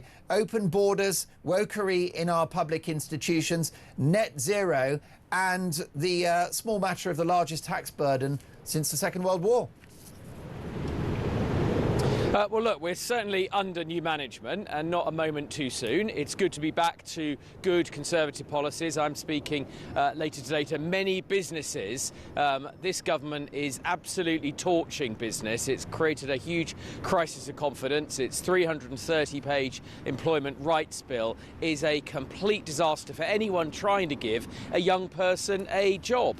And there is a clear gulf. So the government is taxing hard-working businesses, farmers, pensioners, the people that get up and go to work. And what are they doing with that money? Giving it to the public sector and I'm afraid people on welfare. That is a clear divide, the clearest divide, I think, in British politics now for more than a generation. And the Conservative Party is going to be a big part of how we fix that with our pro-business policies, going back to cutting red tape, lowering taxes and supporting free enterprise and the people that work hard in this country. Well, I think a lot of my viewers and listeners are loving the noises out of this new regime, but they can't believe it, given that the Conservatives were in power for 14 years and your leader was a member of a cabinet that presided over some of these unsuccessful and failed policies. Lots of my viewers and listeners, Andrew, will say, sounds great, but too little too late. Well, look, first of all, I don't think anyone needs to make that decision now. I'm not asking people to take that on trust. We will lay out our plans to do these things well ahead of the election, just as we have already been very clear. We'll reverse the family business, the family farm death tax, cut stamp duty on everybody's home, and we've got fully costed plans to do that. So we've got time to show people. But just remember, I mean, you mentioned, I think, in the previous interview with my colleague Mark Francois, you know, in the 1970s, the Conservatives also, in my view, lost their way. And it took a new female leader, the clear evidence of what economic socialism does to this country, evidence of a brain drain, the world around us treating this country as a laughingstock. It can be changed, and it is being changed right now. We are the party that's led the opposition to this 330-page, terrible, trade union-authored employment rights bill. Kemi's going to be speaking about that later on at the CBI today. There's not a single business, not a single British business backs that bill because they know what a disaster it will be. And unemployment, after just 14 months of this government, is rising every single month. Andrew, before we let you go, that word 14, it could be quite triggering for you because over the weekend it was revealed exclusively from the Telegraph that an internal poll suggests the Tories will win 14 seats at the next election. Did that spoil your weekend? Look, first of all, I genuinely don't look at polls. I was focused very much on doing my job, which is as Shadow Business and Trade Secretary. Goodness me, sadly, what a target-rich environment. Millionaires, wealth creators are leaving our country. Businesses are groaning under red tape. This government is devising a smorgasbord of taxes to pick everybody's pocket in the economy. So no, I really didn't look at polls over this weekend. And you know what? I'm going to do my job to the best of my ability, control what we can control. This government, this country absolutely needs a good, conservative, proper, principled government, which is what it will get. Andrew, lovely to see you. Thank you for joining us on Morning Glory. Andrew Griffith, MP, is the Shadow Business Secretary. The message is clear from Rachel from Accounts. It does not pay to work in this country, with a shocking proposal for an extra £15 billion in payouts for those that don't work. We'll cover that next.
In terms of your question around taxes, there are no additional tax rises needed beyond the ones that I've set out.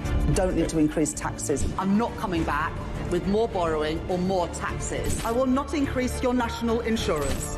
I will not increase your VAT, and I will not increase your income tax. We don't need to come back for more. We've done that now. We've wiped the slate clean. The economic circumstances have declined, deteriorated since a year ago. We are having to look at taxes and spending. Across the UK, on DAB+, on YouTube, on your mobile, and on your side. This is Talk. Well, the welfare state has exploded massively in size. It's about to get bigger on Wednesday with a rumoured £15 billion cash grab from taxpayers for people that don't work on benefits. Keith in Oswestry says, Mark, anyone losing their job needs help, but that should be limited to 6 months whilst they job hunt. And Nick says, I'm a person with both physical and neurological issues and can't work due to dizziness and balance problems. And I'm a vet, a 21-year-old... basically he's going to point out that someone else is on benefits that does nothing. Now listen, let's take a voice note from Wayne on the... Morning, Mr. Dolan. It's Wayne from Erdington, mates in Birmingham. Lifting the two-child cap, mate. So who's it going to benefit? Bangladeshis, Pakistanis, Afghanis, Nigerians, Eritreans. It will never, ever, ever benefit British citizens. They ain't having 3, 4 and 5 kids. There ain't no benefits here for British people. Once again, we're giving benefits away. Great show, Mark.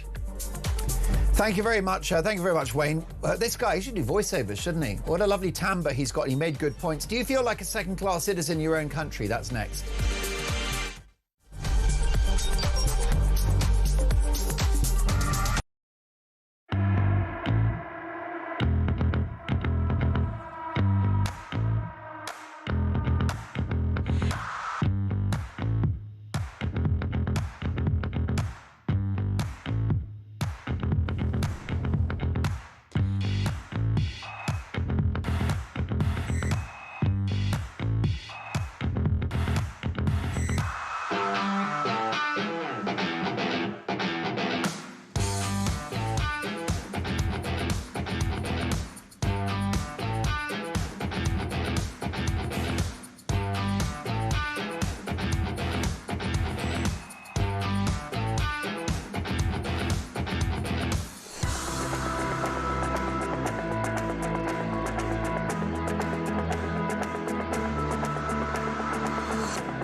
Across the UK, on DAB+, on YouTube, on your mobile, and on your side. This is Talk.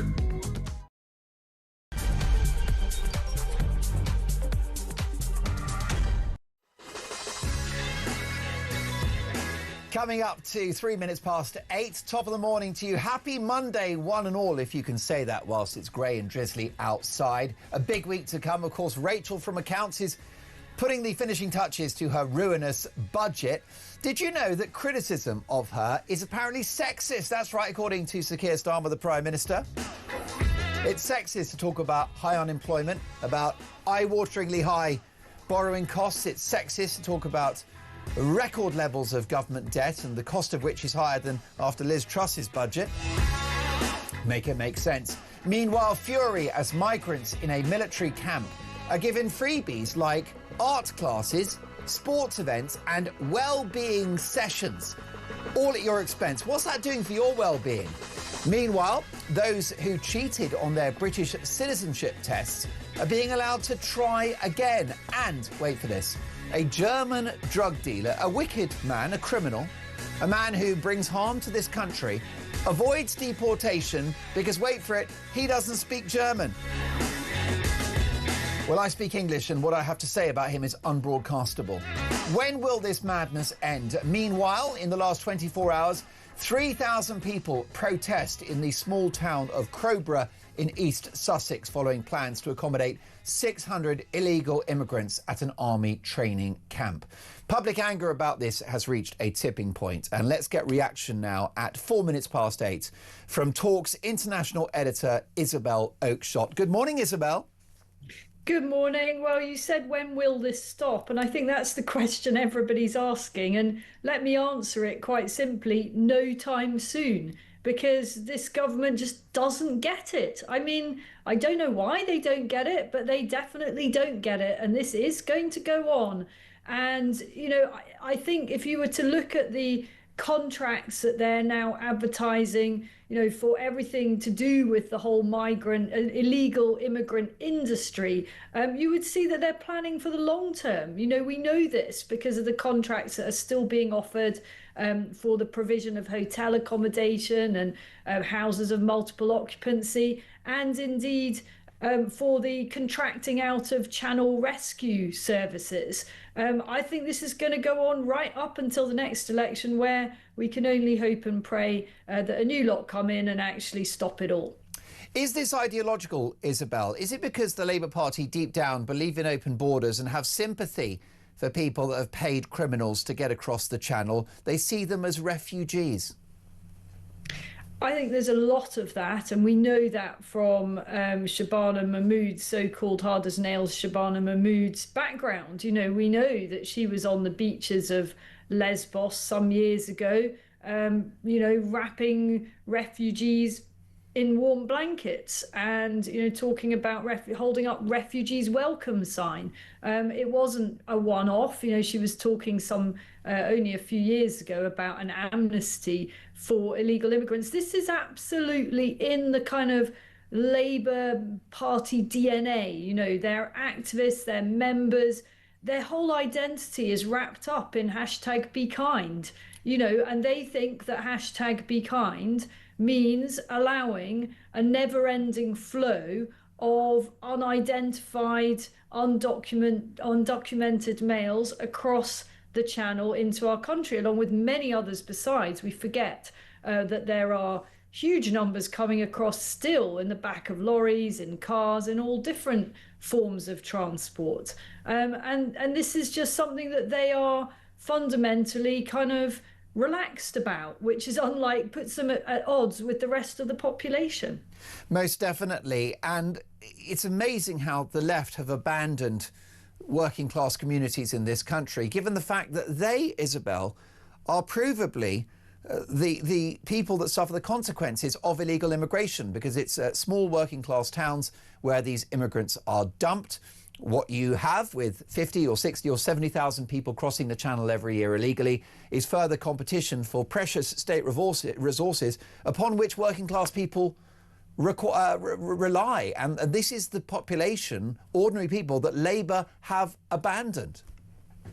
Yes, I mean, they've always been supposedly the party of working people, but this is why they're going to do so badly in those northern seats. These are areas where the manufacturing industry has basically collapsed, and there are jobs in the gig economy, people trying to make ends meet, for example, by being Uber drivers or working for Deliveroo and Just Eats. That these are sort of new jobs that have come in to fill that gap in manufacturing, and yet migrants are now working on the black market, illegal migrants, driving the wages for working people down.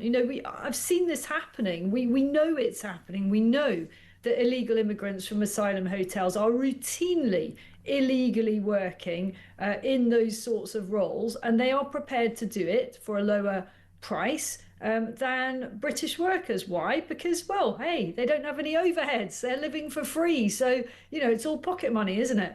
Most definitely. And yesterday, 3,000 people, Isabel, protesting in the small town of Crowborough, East Sussex. These people are not far right. They're not racist. What they don't want is 600 undocumented men of military fighting age cohabiting with them in a small town.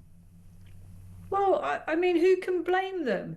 The left, I heard Zach Polanski denying that there are spikes in certain types of crime around migrant hotels and in areas where there's a high concentration of illegal immigrants. But that is just a fact. It is just a fact also that there have been a whole litany of heinous crimes committed by asylum seekers. Now, we always have to say, of course, not all asylum seekers are like that. I've done interviews for Talk. For example, with Adam, we showed this a couple of weeks ago, was working for many years in a migrant hotel and spoke really powerfully about the relationships he built with genuine asylum seekers. I remember him talking about a particular refugee and how he really felt this person had a strong and powerful and justifiable case for the great British generosity to kick in and for us to look after that person. But I'm afraid those genuine people are let down by the appalling behaviour of others. And the truth is, and this is just the truth, folks, the people coming over on these boats, by and large, are very, very poorly educated. Most of them, from my experience of this, indirect experience, but from primary source evidence, can barely speak a word of English. So how can the left imagine that these people can come in and immediately be net contributors to our society? They can't. These are not doctors. These are not engineers. These are people with basically no skills, no transferable skills whatsoever. I used to think that they'd shown great enterprise and initiative in crossing continents to get to Britain. I used to think that maybe that meant that there was something particularly sparky and brilliant about them. But no, I will be revealing very soon on Talk just how they do get to the UK, and it doesn't involve an awful lot of initiative. No, and what it can involve is a rather lavish lifestyle, not just accommodation in hotels with 3 square meals a day, access to a dentist and a GP. But what about this exclusive in the Sun newspaper this morning, Isabel? Exclusive asylum seeker freebies, army camp, more like a holiday camp, craft classes and well-being sessions for people that have entered the country illegally, and trips to the football. I just feel that our listeners are almost getting to the point of saturation with these stories, and we can't be like that. We've got to stay angry, folks. I know you've heard it all before. What next? We've seen the karaoke, we've seen the food fights. We know that there are therapies offered and doctors and dentists and opticians on tap. It makes us acupuncture. Reflexology, maybe? What else do they get up to? Finger painting, face painting? I mean, you couldn't make it up, could you? Perhaps foreign holidays back to their countries origin, I'd be happy to arrange that. You just don't get to have a return ticket.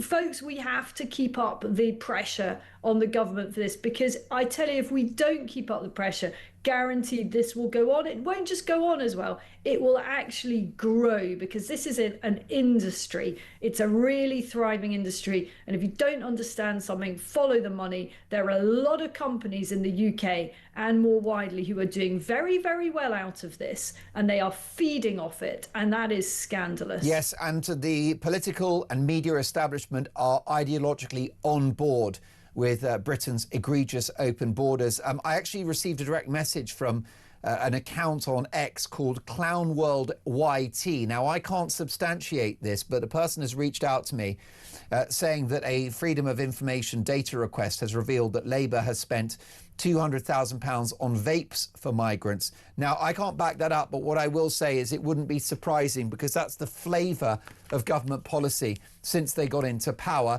Can we talk about other aspects of government policy, Isabel, including Wednesday's budget? Be afraid, be very afraid. I've actually had somebody listening to the show that said they think it'll be worse than the Halloween budget, which caused all the problems in the first place.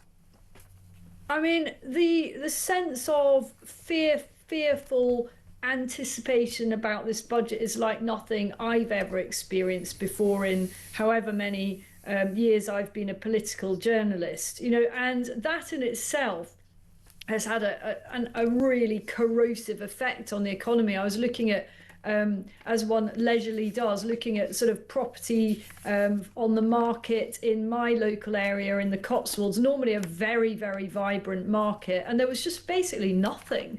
Everything is seized up while people wait to see what kind of doom Rachel Reeves has in store for us. We know it will be doom. It's just how bad is the doom going to be? I think that it's sort of priced in now, in a sense, that this is going to be a horrendous tax-raising budget. But the chaos that has been the sort of, the run-up to it has been quite remarkable, with U-turns and kite flying and goodness knows what else. And the question I think a lot of people are asking is, how long does either the Chancellor or the Prime Minister, or the pair of them, survive post this inevitable shambles? Well, indeed, and I'm really worried about this front page exclusive in the Telegraph today, a £15 billion cash boost for those on benefits. I don't know where that money's going to come from, what happened to Rachel's black hole. And this is a message from Nick, and this is about the messaging of boosting payments for those on benefits whilst others are taxed to the hilt.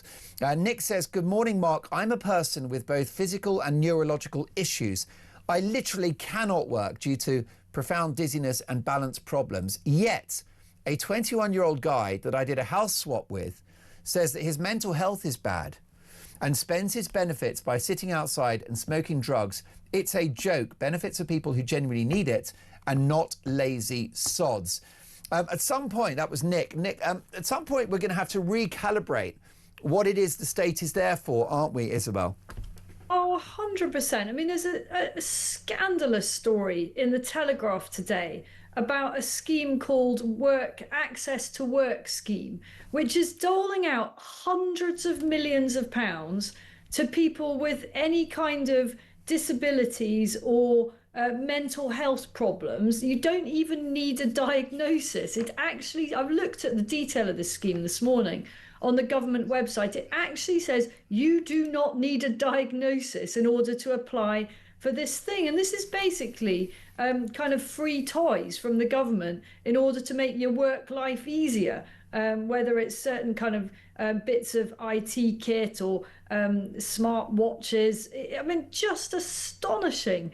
No need for any diagnosis. Just make a phone call. Oh, by the way, it's not even that you have to phone the helpline, because they do recognise that some people find phone calls really difficult. So you can just drop them an email and then let's see what you can get. This can't go on. It is absolutely out of control. And for the Chancellor to be standing up later this week and saying those with the broadest shoulders, she always says that, doesn't she? I mean, I don't know, there aren't many people with very broad shoulders left in the UK at this rate.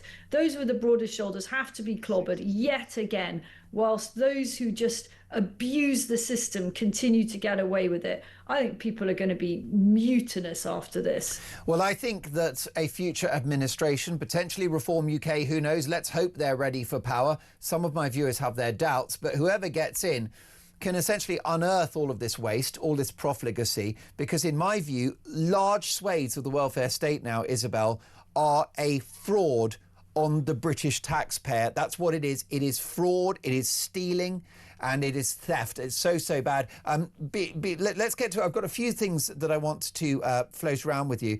First of all, here is Rachel Reeves declaring a short time ago that she's an economist. Take a listen.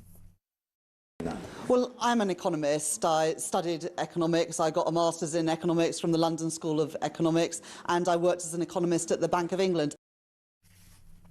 OK, this woman is a laughingstock. She's a joke, Isabel Oakeshott, but the Prime Minister in the last 24 hours has said that criticism of her is sexist. Can you help me with that?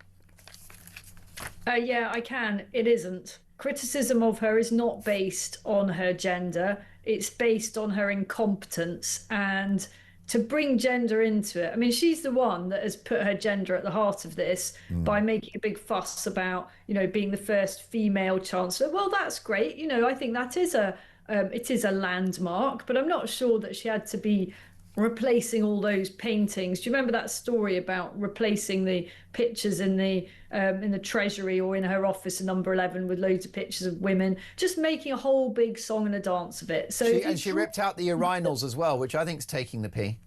Yeah, if you draw attention and you make a big fuss about the fact that you're the woman, then you can only expect that to backfire on you. Yeah. Look, I think that she's tried very hard. It's a nightmare job. Let's give her that credit. No one's saying that job is easy or for the faint-hearted. But the criticism of her is not sexist. I think everyone wants her to succeed. Of course they do. We don't want our economy tanking. We would like her to be doing a brilliant job. The blunt truth is she isn't. Briefly, Isabel, today's Dolan's dispatch at 9 a.m. is about the budget and about 15 billion on extra benefits, with a clear message from the Chancellor: it does not pay to work. If you have that policy, with over 53% of the British population now taking out more than they put in, this doesn't end well, does it?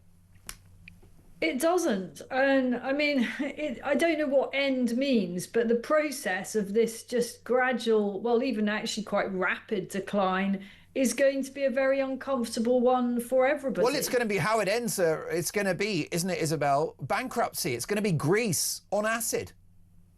Well, how utterly embarrassing. You know, I sit here in the Middle East and hear so many people saying that Britain still has a great brand. You know, people all over the world still want to come to Britain. And I'm not talking about asylum seekers here. You know, wealthy, successful, talented people would still love to live in Britain, of all nationalities. And equally, the British people who have fled the UK because of the crime, because of the ruinous taxes, actually, most of them would really quite like to come back again.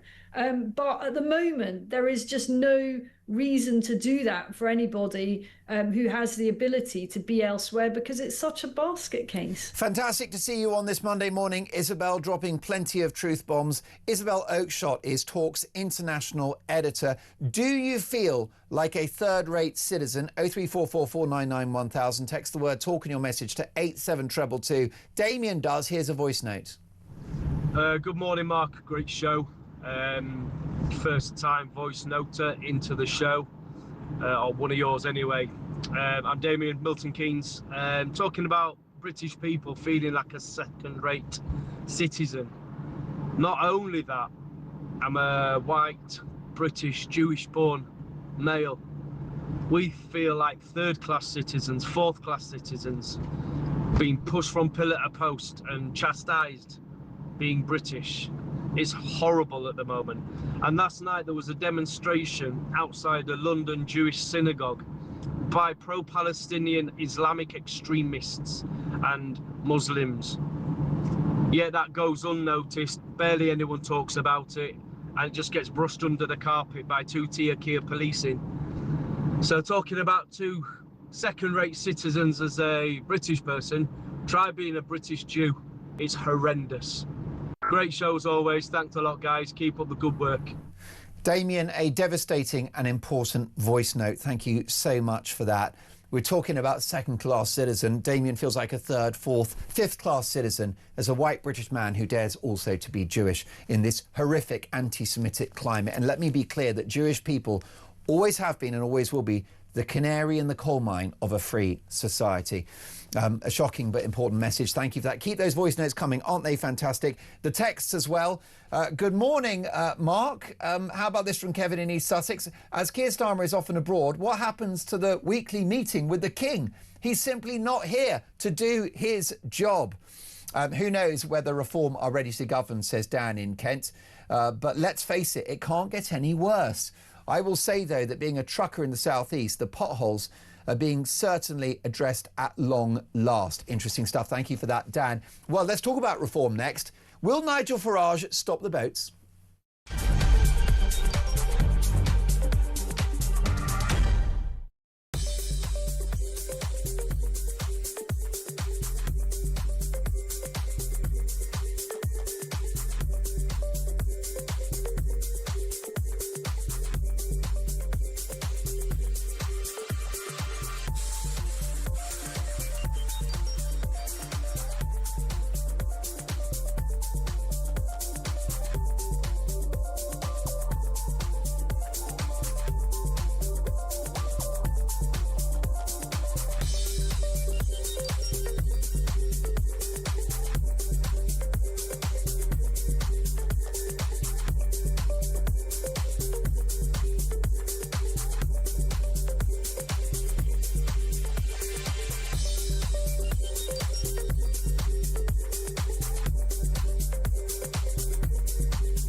In terms of your question around taxes, there are no additional tax rises needed beyond the ones that I've set out. Don't need to increase taxes. I'm not coming back with more borrowing or more taxes. I will not increase your national insurance. I will not increase your VAT, and I will not increase your income tax. We don't need to come back for more. We've done that now. We've wiped the slate clean. The economic circumstances have declined, deteriorated since a year ago. We are having to look at taxes and spending.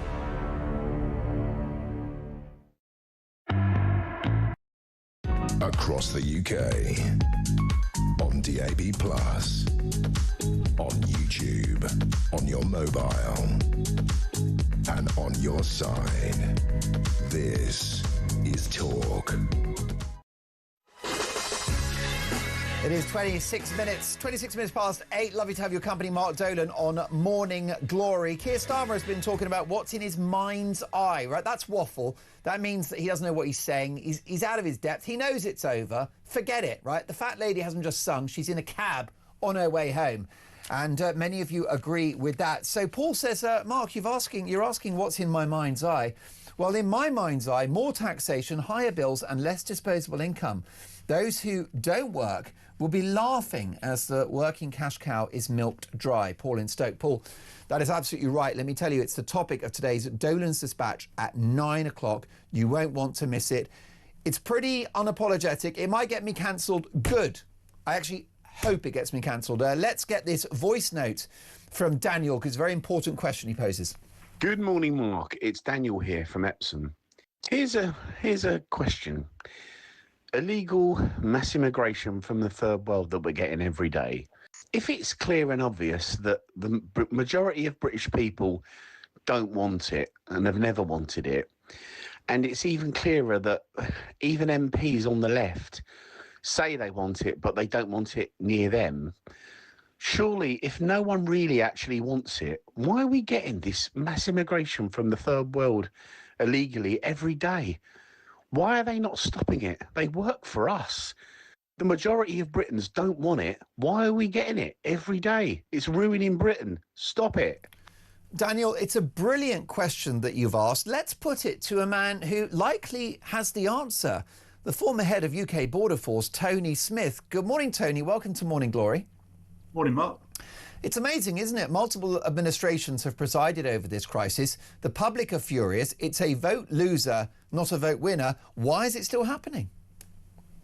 Well, I'm afraid what's happened, Mark, is that over recent years, we've developed this kind of Gordian knot over border and immigration control, where it's no longer really enforceable by the border force, because as soon as somebody gets within territorial waters within our jurisdiction, then there are a number of opportunities for the migrants, be they on small boat or in lorries or whatever else, to claim various things under international law, including human rights, modern slavery and asylum. And all of those have now been embedded into our own domestic legislation, which really requires a huge effort to unpick all of that, and a very, very bold political leader who is prepared to try and break this Gordian knot and say, I am going to tear all that up and start again. And I'm afraid we haven't seen that. We've seen politicians come in with all kinds of ideas from different, stop the boats, smash the gangs, all those kind of things. But you are not going to be able to do this, Mark, unless you have a really bold political leader that is actually going to shake the foundations almost of the British Constitution itself, not just by tinkering around with the immigration rules. And that is what we lack. And I mean, my two that I would look at over the years have been Tony Abbott in Australia did it under Operation Sovereign Borders. Yeah, and if you speak to the Australia, I know some of the guys that did that, and they will tell you that he was vilified, Mark, vilified in some parts of Australia for that. The UNHCR came after him, the lobby groups came after him, the courts came up, but he still did it. And now the second one, Mark, is Donald Trump in America is doing things that actually would be unheard of by the Supreme Court of America a year ago, turning people away at the southern border, rounding up illegal immigrants in the cities of America and deporting them to countries, and actually placing real leverage on those countries that refuse to take them back, and flying in the face of a lot of human rights lawyers over that side. So that's what's needed. And, we don't have that. We haven't had that because our political parties, be they Conservative or Labour, have not had that really, really bold political leadership to drive that through and to get it through our Constitution, which includes the House of Lords, our own Supreme Court, the European Court of Human Rights, which we all know, generally speaking, are quite favourable to, granting status to people who have come here, on humanitarian grounds. So it's going to be tricky. It could be done, Mark, it could be done over time, but it really requires that kind of political leadership, which we haven't seen yet, in my view. Well, you mentioned Tony Abbott and Operation Sovereign Borders, and of course Donald Trump in the United States. Upwards of 12 million people entered America illegally in the 4 years of Joe Biden's presidency. He unilaterally closed the border, and they've now got a level of illegal immigration in the hundreds per month, which is quite spectacular. But we have to be careful, don't we, about fool's gold from prospective politicians, prospective prime ministers. I mean, if, for example, a figure like Nigel Farage wins the next election, if we exit the ECHR, take away, get rid of the Human Rights Act, revoke that, and look again at the Refugee Convention, are they sufficient levers to stop the boats, Tony? Not overnight, Mark. Not overnight. It is going to take at least 6 months. Well, you have to give 6 months' notice to leave the ECHR. Even then, you have to unpick the legislation that's already in place around that. There is provision to exclude people already from you claiming asylum here if you've come from a safe country. Actually, in fact, this government are using that for their one in, one out scheme with France. So if someone comes, is not coming directly from a place where you can argue that they will not be admitted into the asylum system. What you cannot argue is that they cannot claim protection under human rights or modern slavery. And so you have to create an environment where you will not be allowed to claim asylum, human rights or modern slavery at all if you come on a small boat from France. Now, there will be loads of lawyers, loads of barristers, loads of people in the Lords that will come up with exceptions, Mark. Oh, you can't do that for children. Oh, you can't do that for, disadvantaged people. And there will still be a huge lobby of people that say it is unfair, it is totally unreasonable to do that. So it will take time. And really, those on the right are advocating detain and deport. I used to do that, when I was an immigration officer. But in order to do that, you need somewhere to detain people. And our detention estate in this country has been slashed now to around 2,300 beds. And half of those are occupied by foreign national prisoners because our prisons are full. And so if you get 1,000 people on a red day, well, it's not going to take a genius to work out that sooner or later you're going to be overwhelmed at Manston, and it will continue to pour through into the communities, which is what the British people want to see stopped. So you need all of that investment, all of that legal change. I'm sorry if I'm painting a bleak picture here. I mean, I'm saying it is doable, Mark, but it is going to be a lot of hard work and a huge amount of political will to do it. Well, you're so right about that. You're going to have to change the constitution, as you mentioned, so much legislation, exit ECHR, all the rest of it, tearing up treaties, and no doubt becoming a global pariah, which I don't care about. I actually don't care about our reputation internationally. I care about our reputation at home and what the British people actually think. And you're right about the cost as well. It will cost billions, won't it? One of the reasons why Donald Trump's big, beautiful bill was so costly was going to be the cost of policing that border and the deportations. So that's why we need a good economy. It'll cost money. What do you think about, for example, Nigel Farage, who, according to the polls, is likely to be our next Prime Minister? Is he in danger of over-promising and under-delivering, with talk of calling the head of the Navy, turning boats around and stopping these crossings within days of entering Downing Streets? Well, we have had the Navy in there, Mark, in the last couple of years. That was tried by the last government. The Navy, though, are bound by the same legal frameworks as the Border Force are. It doesn't make any difference who it is. You are still required under international law to rescue people at sea. If we're saying we're no longer going to rescue people at sea and we're going to let people drown, and we could then become culpable of homicide, I don't think either the Navy or the Border Force would be very interested in doing that, because those dinghies will turn over in a flash. They are very low in the water, hopelessly overloaded. And so I think, just saying, well, let's put the Navy out there and sink them, I don't think realistically in peacetime that is a policy. You have to detain and deport, because some of them are still going to try. And unless we have some major breakthrough with the EU or France on returns deals, we're going to have to do something really, really radical in terms of making that deterrent a removals deterrent, and there's a lot of work to be done on that front. But your message is, briefly, it can be done. And for example, if Nigel Farage is true to his word that he'll look at the legislative framework of this country, if the will is there, the boats can be stopped. Yes, Mark, they can be, but it won't be instant, and he needs a huge amount of support across across Parliament and in the country, and a huge amount of political will. I think he's done some pretty massive things, what with Brexit, other things like have been really controversial. So he is the sort of guy, but he's also going to need a lot of help.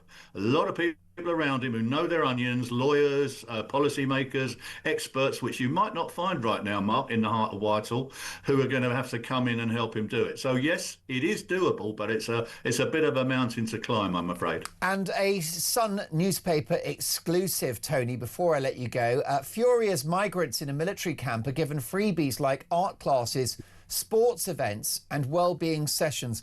All of this brings Britain's border policies into disrepute, doesn't it? Well, people reading that are going to say this is ridiculous. So these are not detention centres. The problem we've got is we've got too many people coming in and we've got nowhere to put them, Mark. And so we've got lots of people saying, well, I'm not having it's NIMBYism, really. And I understand that. I wouldn't want them in my backyard. I don't suppose you would either. Most people. Annoys me is people running around with refugees welcomes banner saying, oh, they're welcome here, but when it comes down to actually will they come into your backyard, no, they won't. So we've got to stop them getting into the communities, which does mean detain and deport, but as I say, that's much harder to achieve than we might think. Tony, lovely to see you on a Monday morning. We'll catch up soon. Tony Smith is the former head of UK Border Force. The boats can be stopped. It will take time. It will require political will. What do you think? Will Nigel Farage... The reason why we're talking about him is because in the polls he's highly likely to win the next election. So will Nigel stop the boats? Let me know. 03444991000 and text the word talk in your message to 87222. How about this? A German drug dealer avoids deportation because, wait for it, he doesn't speak German. That's next.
Across the UK, on DAB+, on YouTube, on your mobile, and on your side.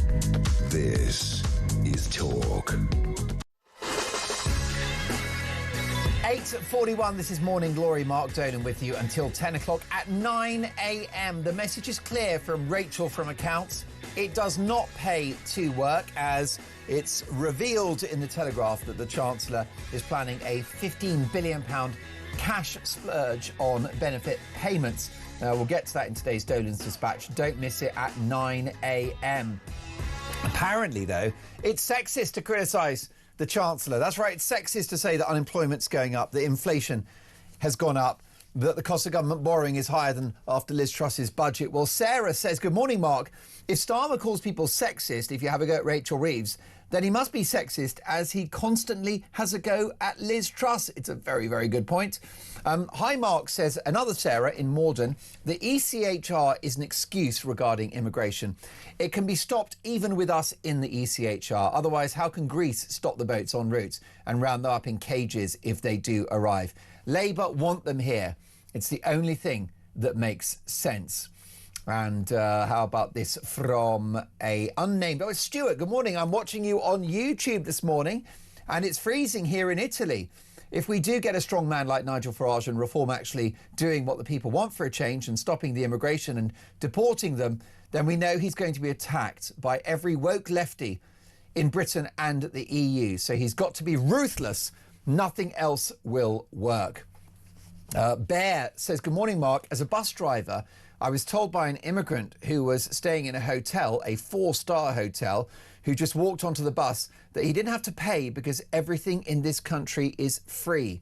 Keep up the good fight, sir. Better times are ahead. Well, Bear, you're absolutely right. And I salute your work as a bus driver. Not the easiest job in the world, but it's a job that you get up early in the morning to do.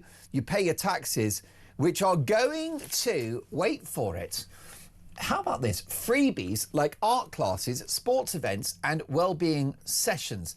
Meanwhile, those who cheat on their British citizenship tests are being allowed to try again. And a German drug dealer, a criminal man, a bad person, avoids deportation because, wait for it, he doesn't speak German. Let's get reaction now from a very articulate man who speaks the language of common sense. It is Alan Miller, co-founder of the Together Declaration. Hello, Alan. Good morning, Mark. Alan, it's so good to see you. And in the course of the pandemic, you spoke up for a political and media class that were at odds with the best interests of the British public, with those illiberal and, in my view, failed lockdowns. We're seeing the same kind of gaslighting around immigration, aren't we? We are indeed. I mean, if you look at some of the things both from Middlesbrough and Crowborough over the last few days, Middlesbrough, that was the heart actually of much of our industrial revolution, Ironopolis, the Tyne Bridge, helping to build Sydney Harbour Bridge, great landmarks. So on the one hand, we've got a terrible travesty of not enough development, infrastructure, wealth creation in Britain, sluggishness and a huge problem. And at the same time, we've got an insulting situation whereby people that are working very hard, that are not sometimes working 2 or 3 jobs, are not actually in a position where they're getting the same sorts of things, where people are just coming in illegally in a boat and going into that community and being put up there. And then, of course, we've got the problem also that, you know, because we haven't got enough dynamic wealth creation here, it's actually more attractive to people, some people, to be on benefits. So you've got this terrible situation where, you know, as your images portray, people coming up, looking like an invasion, it's got to be said, right? Mainly men coming in constantly. It has not been stopped. It's been increasing. And people in communities very concerned. They're concerned about resources. They're concerned about jobs and housing. They're also concerned about crime. They're concerned about what that means for their daughters and wives and children. All of these things are enormously problematic. And we've seen in Crowborough, you know, the idea that you are, maybe we're not going to be in hotels now. Now we're going to put them in army barracks or HMOs in our local community. This does not stop the problem. And the British public, very concerned. They're furious about being called all sorts of names, being called racist and terrible names, for having genuine concerns that most nation states take measures to ensure do not happen. So it's really important that we kind of get to grips with this. And, you know, we've just seen recently the Unite the Kingdom demonstration had, you know, 1 million people or so there. These are ordinary people up and down the country that are fed up with being told by technocrats that they're all sorts of nasty names. And we need to get a grip of this immediately. Most definitely. The excellent Times radio presenter Trevor Phillips is one of the rare journalists who went down, Alan, to that Unite the Kingdom march, and he said the people on that march are the kind of people that you would be, sort of meeting in the pub for a pint or in a queue at the cricket for a sandwich. And he's so right about that. The public are angry. And what's interesting about this is it's a multi-ethnic concern.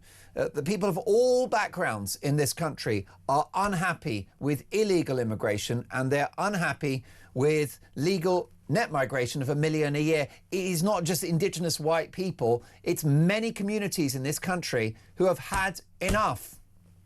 I think it's really important to recognise that most people in Britain have had enough of this.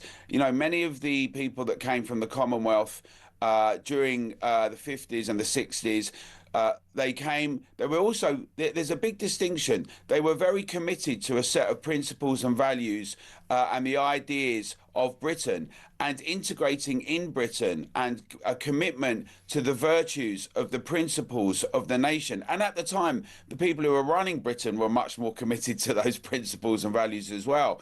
And now we see the worst case of all, where on the one hand, you've got this cavalier disdain where people are coming over and they're getting all sorts of things like a mobile phone, they're getting money given to them, they're being put up in hotels that many people could not afford to stay in.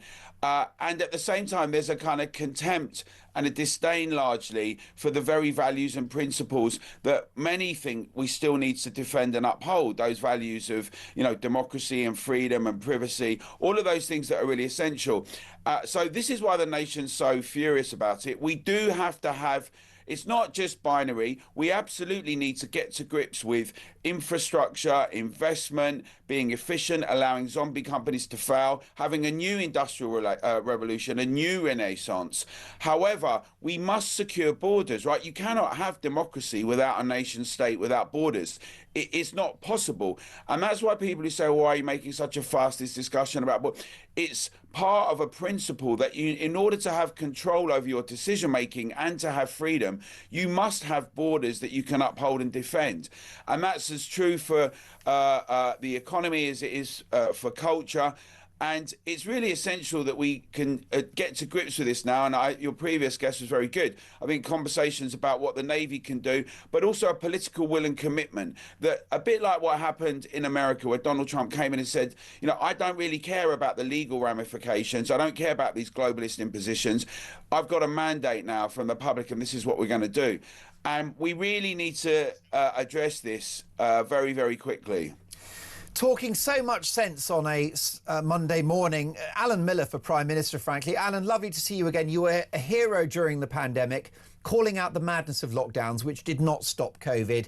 And look at countries that had measures and didn't have measures, same outcomes. You spoke sense then, Alan, and you were brave and you were attacked, and you're doing the same thing now. Alan Miller is the co-founder of the Together Declaration, which very much represents the idea that the governing classes, the media and political elite, are at odds with and 1 million miles away from you and me who live in the real world.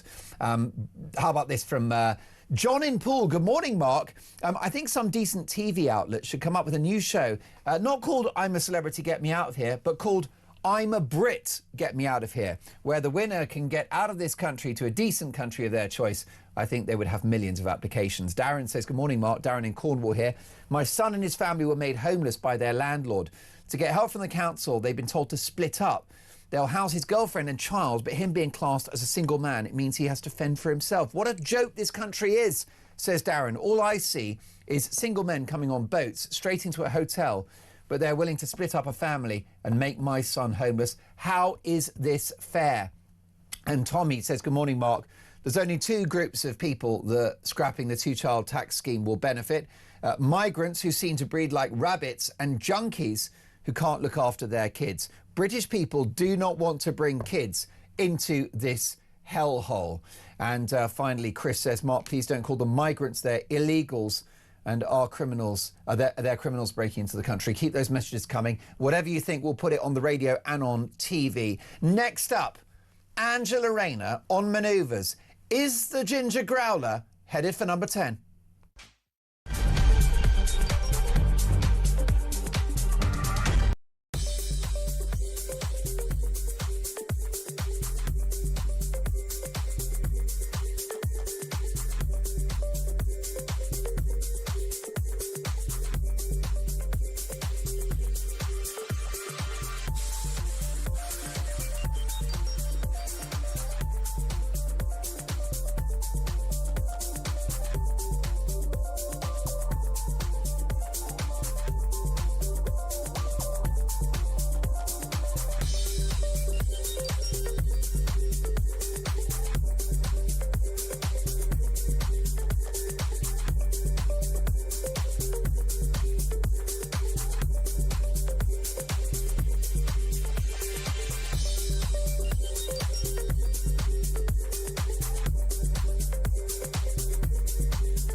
In terms of your question around taxes, there are no additional tax rises needed beyond the ones that I've set out. Don't need to increase taxes. I'm not coming back with more borrowing or more taxes. I will not increase your national insurance. I will not increase your VAT, and I will not increase your income tax. We don't need to come back for more. We've done that now. We've wiped the slate clean. The economic circumstances have declined, deteriorated since a year ago. We are having to look at taxes and spending.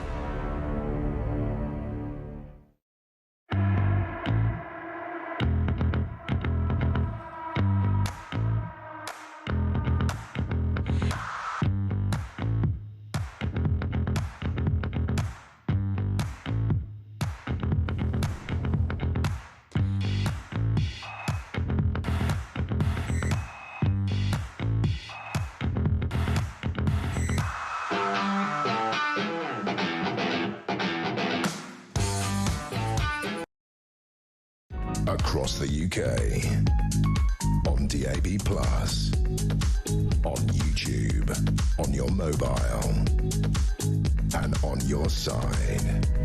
This is Talk. 8:55, it is Morning Glory. Lovely to have your company. Mark Dolan with you until 10 a.m. Is it sexist to criticise the Chancellor given her appalling performance in regard to running the economy? Well, Ian says no, it's not sexist. However, he said that phrases like Rachel from accounts are misogynistic and demeaning and are unacceptable. Today's Dolan's dispatch is about the fact that we're going to have policies on Wednesday which basically send a message which is it does not pay to work. This from Erois, who says, Mark, I don't understand why working people have to pay more taxes in order to increase benefit payments. Why can't the welfare dependent take a similar cut to income as well as working people? A good point that I'll be tapping into at 9 a.m. for Dolan's dispatch. But what about this? Angela Rayner now. The Ginger Growler herself is laying the groundwork for a leadership challenge against Sir Keir Starmer, the former Deputy Prime Minister and Housing Secretary, is offering cabinet posts, we're told, according to The Telegraph, to MPs in exchange for their support. It looks like the unions are behind her as well. Is the Ginger Growler heading for number 10? Let's get the views of Dr. Lisa McKenzie, who is a broadcaster and academic. Good morning, Lisa. Lovely to see you again. Good morning, Mark. It's always lovely to see you. She's very popular within Labour ranks, isn't she? She could do quite well in a leadership election because she is seen as a sort of true woman of the people. Is that the real Angela Rayner? Well, Angela Rayner is, you're right, Angela Rayner is very popular amongst the Labour Party and amongst what I suppose is left of that sort of old Labour group. You know, the old Labour group that, you know, perhaps liked Gordon Brown. You know, they're interested in fairness. So they do like Angela Rayner. They think that she's a woman of the people. That's not my view of her. What I know of Angela Rayner on the outside of the Labour Party is she's not liked at all. And she's particularly not liked in her Ashton-under-Lyme constituency. And that's because she's never there. And one of the things that really annoyed them was when she bought the flat in Hove, because she said that that was her main home. So if you're going to annoy, and I'll tell you now, if you're up in the north, if you're going to annoy anybody and your constituencies, is by telling them that you're not going to live in where they live and you're actually going to live in the south of England. That's enough to drive any northerner insane. So, you know, what she did was really out of order. You know, buying that £800,000 flat, saying it was going to be her main residence. And so the people up in the north in her constituency said, well, what about us? So there's another article that came out, I think yesterday, that Dan Hodges has wrote. You know, Dan Hodges is usually quite on the money, actually, when he talks about Parliament. Yeah. Where what Dan Hodges is saying is that perhaps her buying this apartment in Hove was purposeful, and perhaps she's going to stand in that constituency in order to have a much safer seat. Because if you look at the recent polling, reform takes the whole of that part of Greater Manchester. And Lisa, briefly, if you can, she's not quite the working class hero she's cracked up to be, or at least she's certainly sort of departed that world and her roots. Yeah, I think there's no doubt that Angela Rayner comes from a working class family, comes from a working class background, very similar to my own. However, since she's been in Parliament, you know, she's done a 360. She wants the expensive houses. She doesn't want to live where her constituents live. Yeah. You know, she's gone to Glyndebourne. She's been taking free clothes. Yeah. This is all the stuff that working class people don't like, actually. And so what I'd say with Angela Rayner is I think she kind of got a taste of this, realised there was a lot of stuff for her personally, and she's gone down that route. I've always said she's there for the free stuff. I think you're absolutely right. Lisa, lovely to see you again. We must get you back on the show in the immediate future. Academic and broadcaster, the wonderful Dr. Lisa Mackenzie. Well, we've got a massive hour coming up. Waiting in the wings, Constantine Kissin from the Trigonometry Show, and he'll be talking about the furious protests at Crowborn over a migrant camp, 600 people, which will devastate a local community. But next up, it is Dolan's Dispatch. It does not pay to work. Don't go anywhere.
Across the UK, on DAB+, on YouTube, on your mobile, and on your side. This is Talk.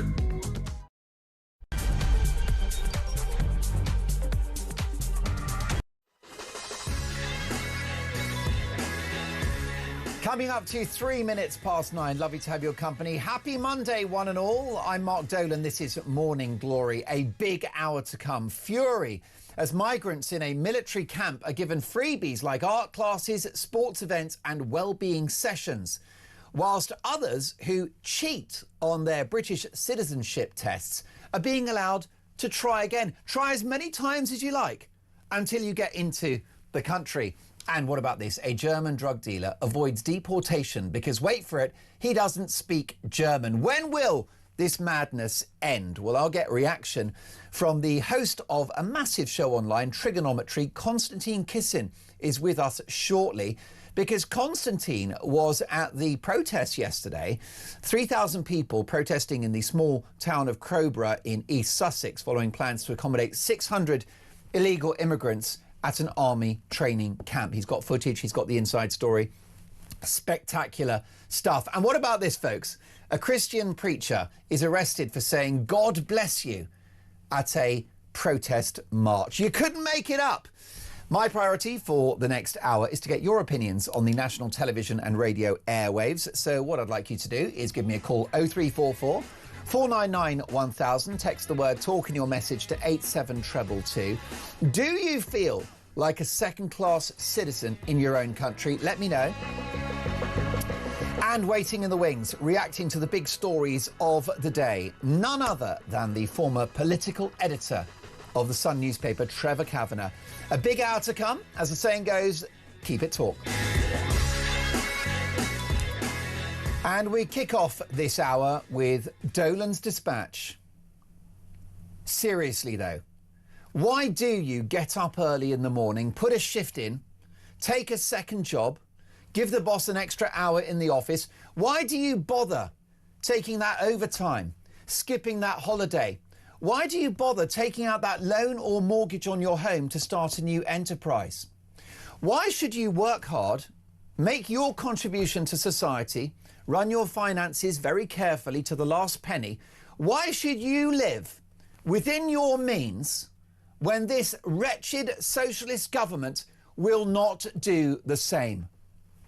The serially incompetent and provably dishonest Chancellor of the Exchequer, Rachel Reeves, Little Miss Fake CV herself, has been flying more kites about this budget than at a children's birthday party. But whether it's taxes on higher value homes, taxes on electric cars, the freezing of tax thresholds, whether it's a raid on pensions, on savings, on businesses, or the self-employed, the message is clear. Those who work will be paying even more for those who do not. The dysfunctional pyramid scheme that is the British economy now sees over 53% of British people taking out more in benefits than they put in via taxed income.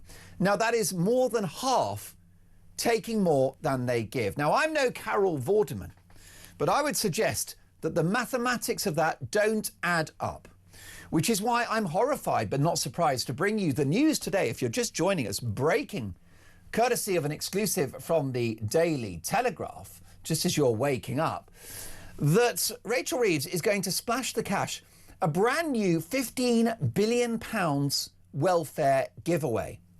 The two-child benefit cap will be scrapped. So whilst you and I think very carefully about how many children we can afford to have, those who work a little or not at all can breed like rabbits at someone else's expense. Now, that'll cost $3 billion. Every year, working age benefits are going to jump by $6 billion.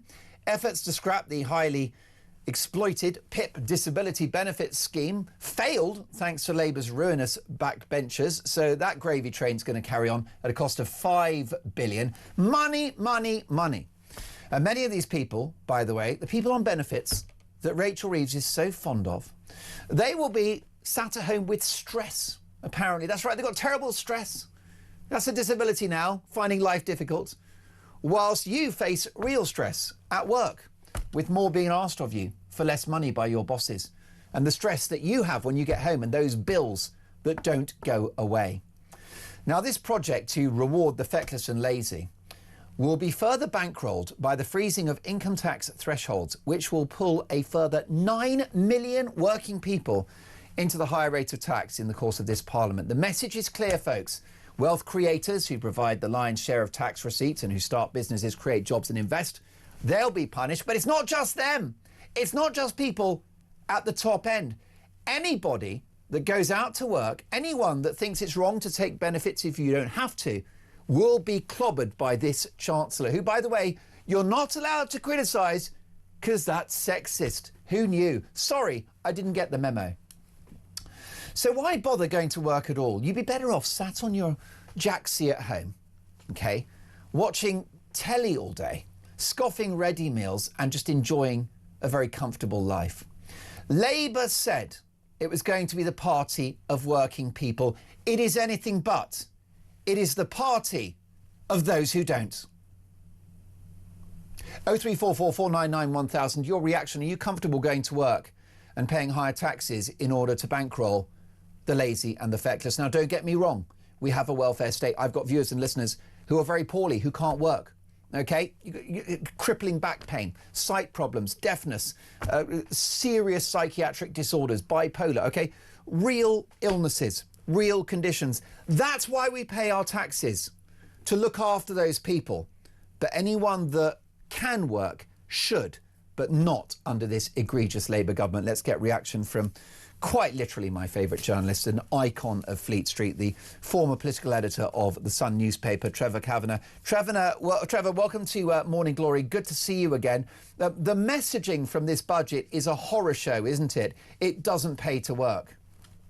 Good morning, Mark. You're absolutely right in what you said earlier. You literally cannot make this up. And what we've been treated to over the last several weeks is a series of leaks which have sometimes been contradicted. Some have been left to linger around like a bad smell. But the overall impression is that we're going to be ripped off left, right and centre. Not just those who are the broadest shoulders, as they call them, but just about everybody. Ordinary workers are soon going to be all paying the higher rate of tax because of thresholds rising. They're all being tipped over into the higher rate of tax of 40%. And this is a disaster for the economy in terms of encouraging people to work.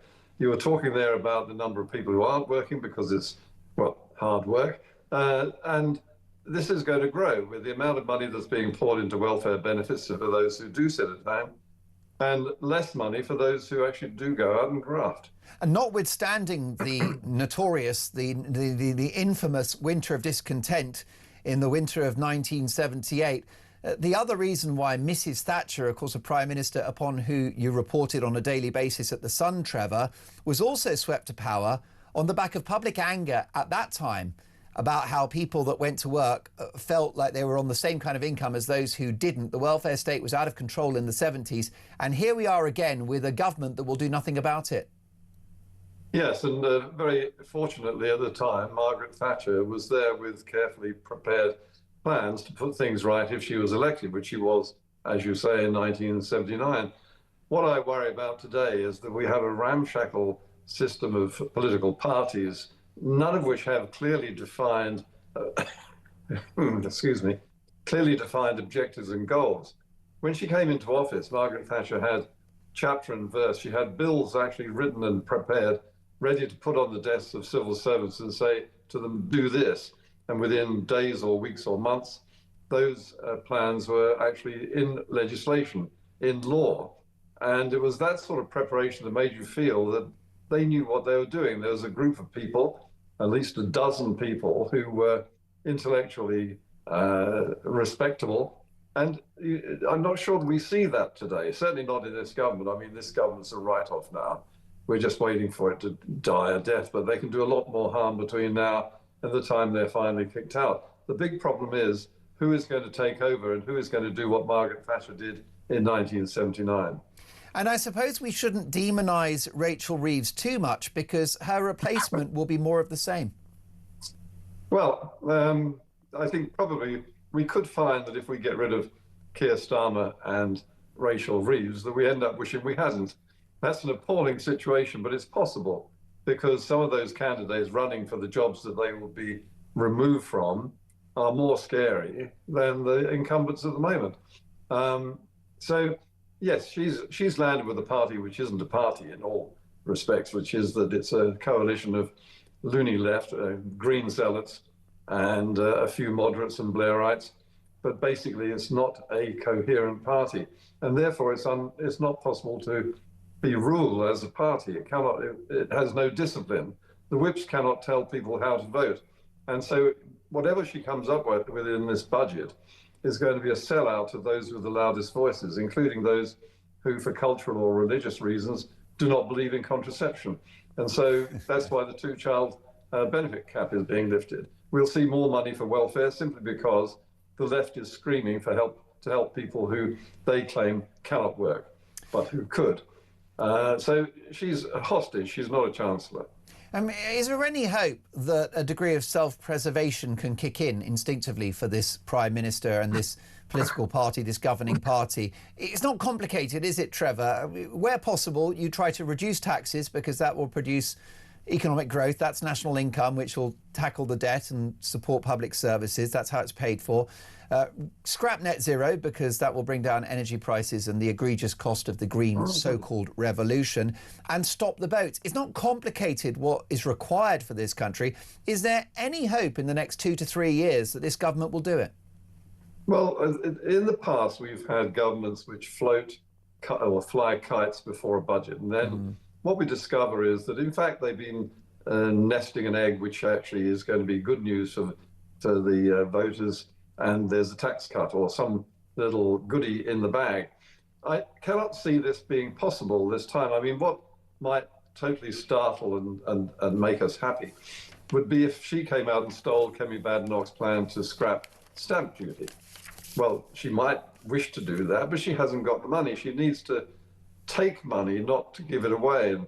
And she needs £30 billion or more to be able simply to carry on paying the bills the government's dashing up for itself, and also the interest on the debt that we're having to pay. So I don't think we're going to get any nice surprises out of this budget. It's all going to be bad news.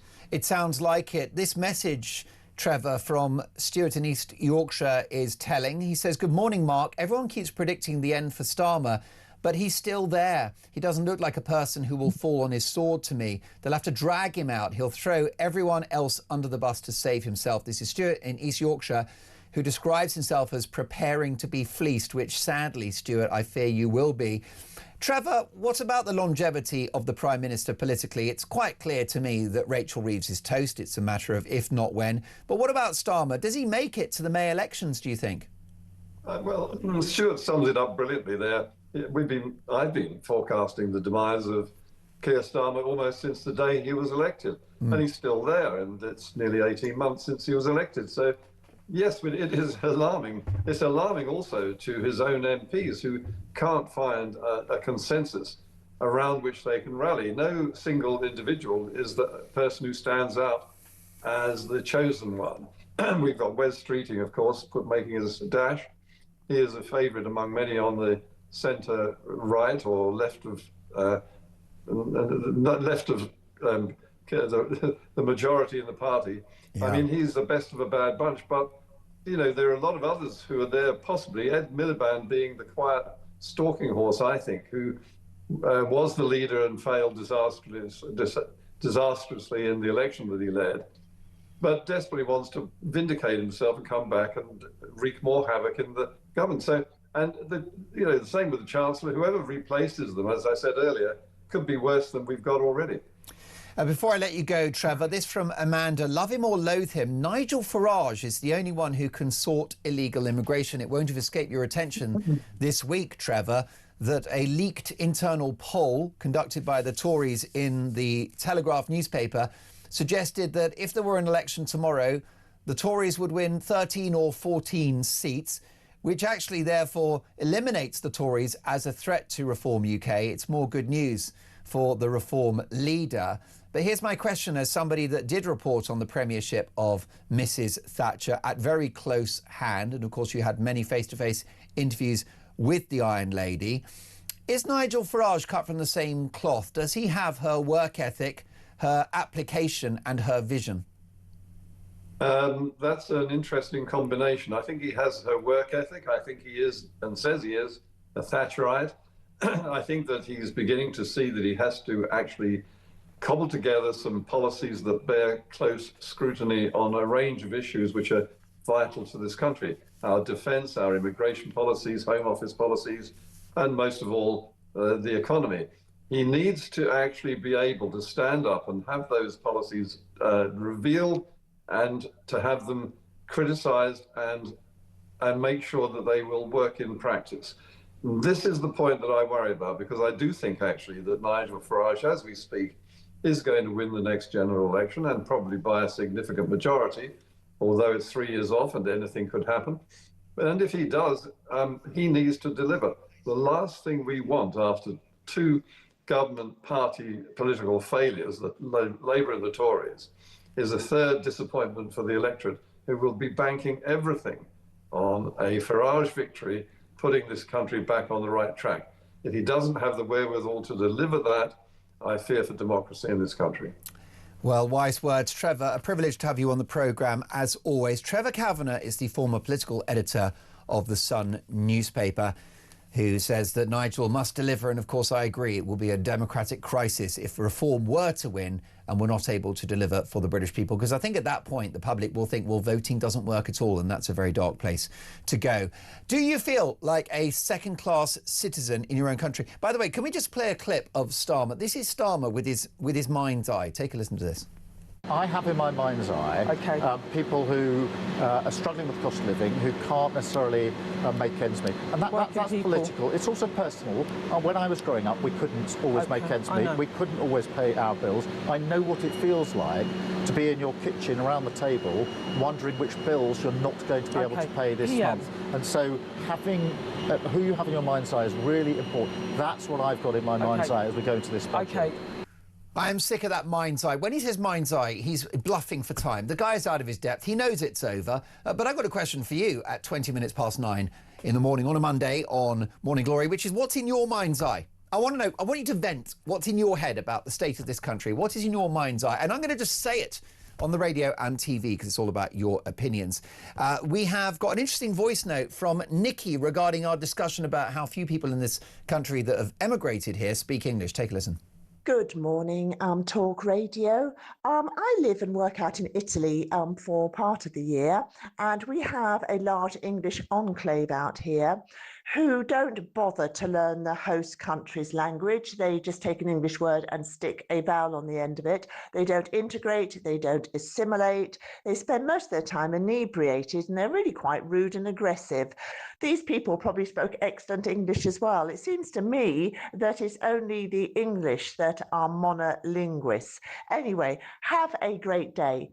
Yes, it's Nikki from Italy and Kent. Lovely. Nikki, well, thank you so much for drawing that to our attention. And I think you're absolutely right. I mean, wherever you travel, if you go to another host country and that's your home, then you should speak the language and you should participate in the culture and you should work and contribute, not take more out than you put in. And that is as true for British expats as it is anyone else. So, Nikki, what an excellent voice note. Do contact me again soon. Do you feel like a second-class citizen in your country? That's next.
breaking news for you coming out of Liverpool Crown Court.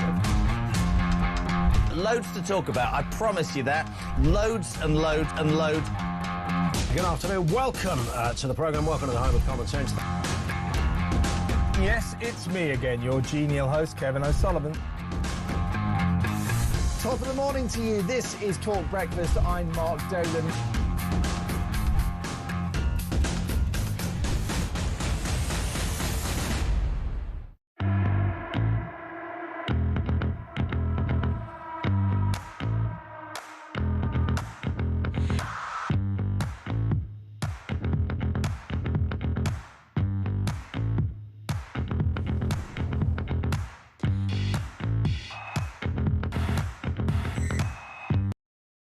Across the UK, on DAB+, on YouTube, on your mobile, and on your side.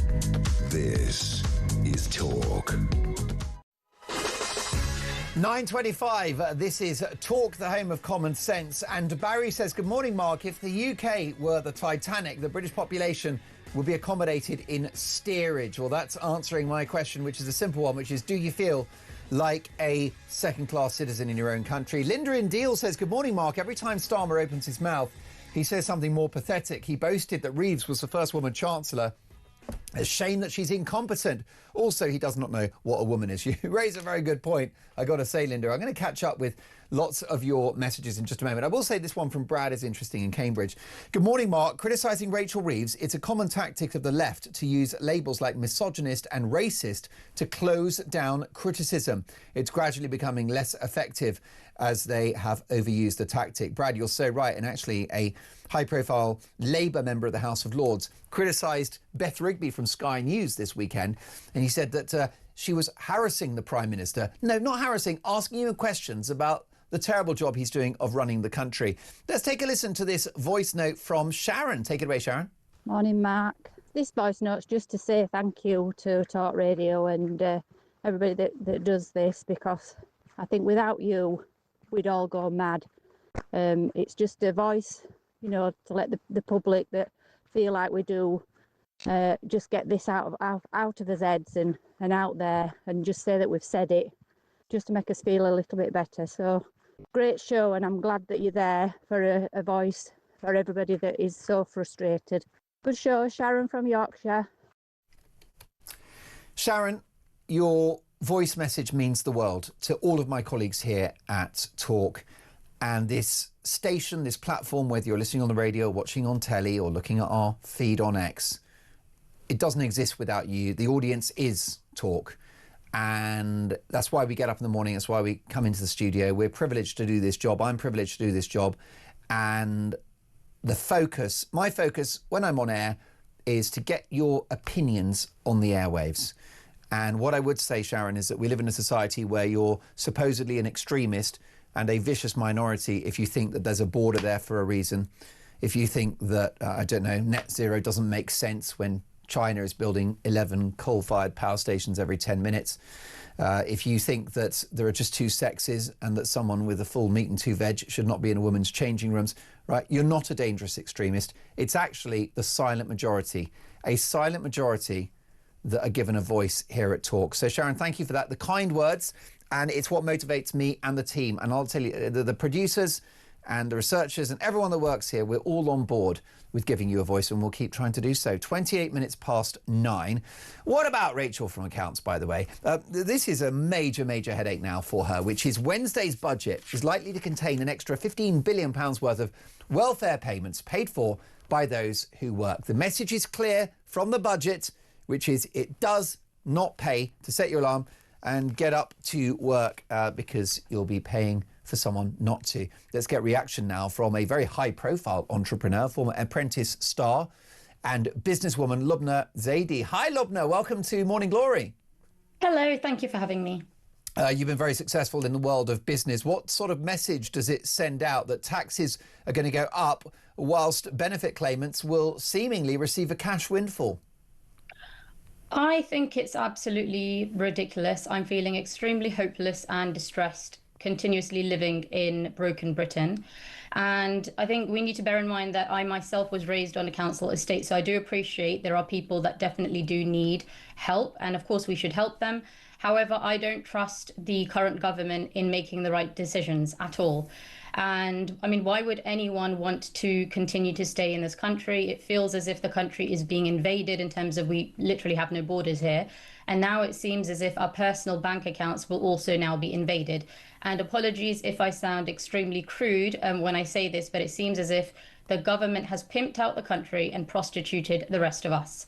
And this is exactly how I feel, and I'm sure many other people feel the same way. Most definitely. And it is the messaging from this Chancellor that actually, if you're going to be a wealth creator, and of course, don't forget that the wealth creators provide the investment, the employment opportunities and the tax receipts that keep the lights on. But if you're a wealth creator, or if you're anyone that gets up and puts a shift in, does overtime, skips a holiday, borrows money to start a business, well, you're the enemy. Exactly. And it's not really rewarding us to work hard. Actually, there are probably certain people that are working and they will choose to now not work because that will likely be more beneficial for them to be on benefits. And I've heard this before as well. Even since a few years, I'm hearing this same thing, that actually it's better for us if we stop working and just sit on benefits. So I'm not sure they're going to be rewarding the right behaviors. I feel that a lot of people who have the means to leave the country, they're already planning to leave, and this will be the final nail in their coffin. And I must say, I'm feeling exactly the same way, because it's about value. Most people don't mind paying if they can afford it and if they can see some value. But a lot of people cannot afford to pay more taxes. And even when we do pay, we don't see the value. So why on earth would we want to stay here? And it's not even just about the people in this country. Why would people outside of Britain want to invest in Britain? Lots of people are steering quite away from Britain, and that's not what we want. We want more people to invest here. We want the right people to come. But sadly, we are more interested in housing fake asylum seekers, for example, and we are more interested in rewarding those people who could probably work, but now they're going to choose not to. So I think this whole government and everything they're doing, they're all over the place. A lot of Rachel Reeves' behaviours in the past have been quite questionable in terms of ethics, and I'm not sure that I personally trust her to get anything right. So Wednesday will be the nail in the coffin, and I think a lot of people will be making a decision as to whether to stay in this country or not. And as a successful entrepreneur yourself, is that something that you're seriously considering, leaving the country of your birth, the country that you love? I love Britain, but I think the way my experience, especially the last year, with trying to use the police service and other public services has been horrendous. And I don't understand what I've been paying taxes for. So I can't see the value here. If I do have the means, I will probably likely leave the country. And I wouldn't be surprised if there are many other people feeling exactly the same way. I just feel like, the politicians have raped this country. They're literally raping us publicly. And apologies, like I said, I am gonna, it sounds crude, but it needs to be said. This is absolutely ridiculous. We are trusting these people who have lied to us. In their manifesto, they have said things clearly, and they have done a complete U-turn. And there is, in a democratic society, there's absolutely nothing that we can do about it. We are literally at their mercy. So we're going to have to wait until Wednesday. And then a lot of us, sadly, who can't afford to leave, we're going to have to suck it up. And that is not on. That is absolutely ridiculous. I feel they're completely incompetent.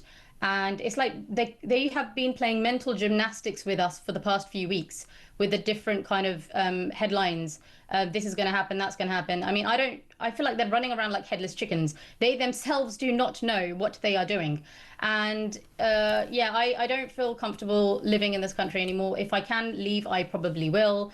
And it's absolutely sad that it's come to this. And that's devastating, because you are a proven wealth creator. You're somebody at the upper end of the financial scale, which means you pay enormous taxes to the Treasury, you employ people, you invest, all of that will be lost. And you speak for many thousands, if not tens of thousands of people who are going to flee the country. The left, of course, keeps saying that's fake news. Well, let's see how that plays out, shall we, in the next year or two. I think it's economic quicksand. I think it's a race to the bottom.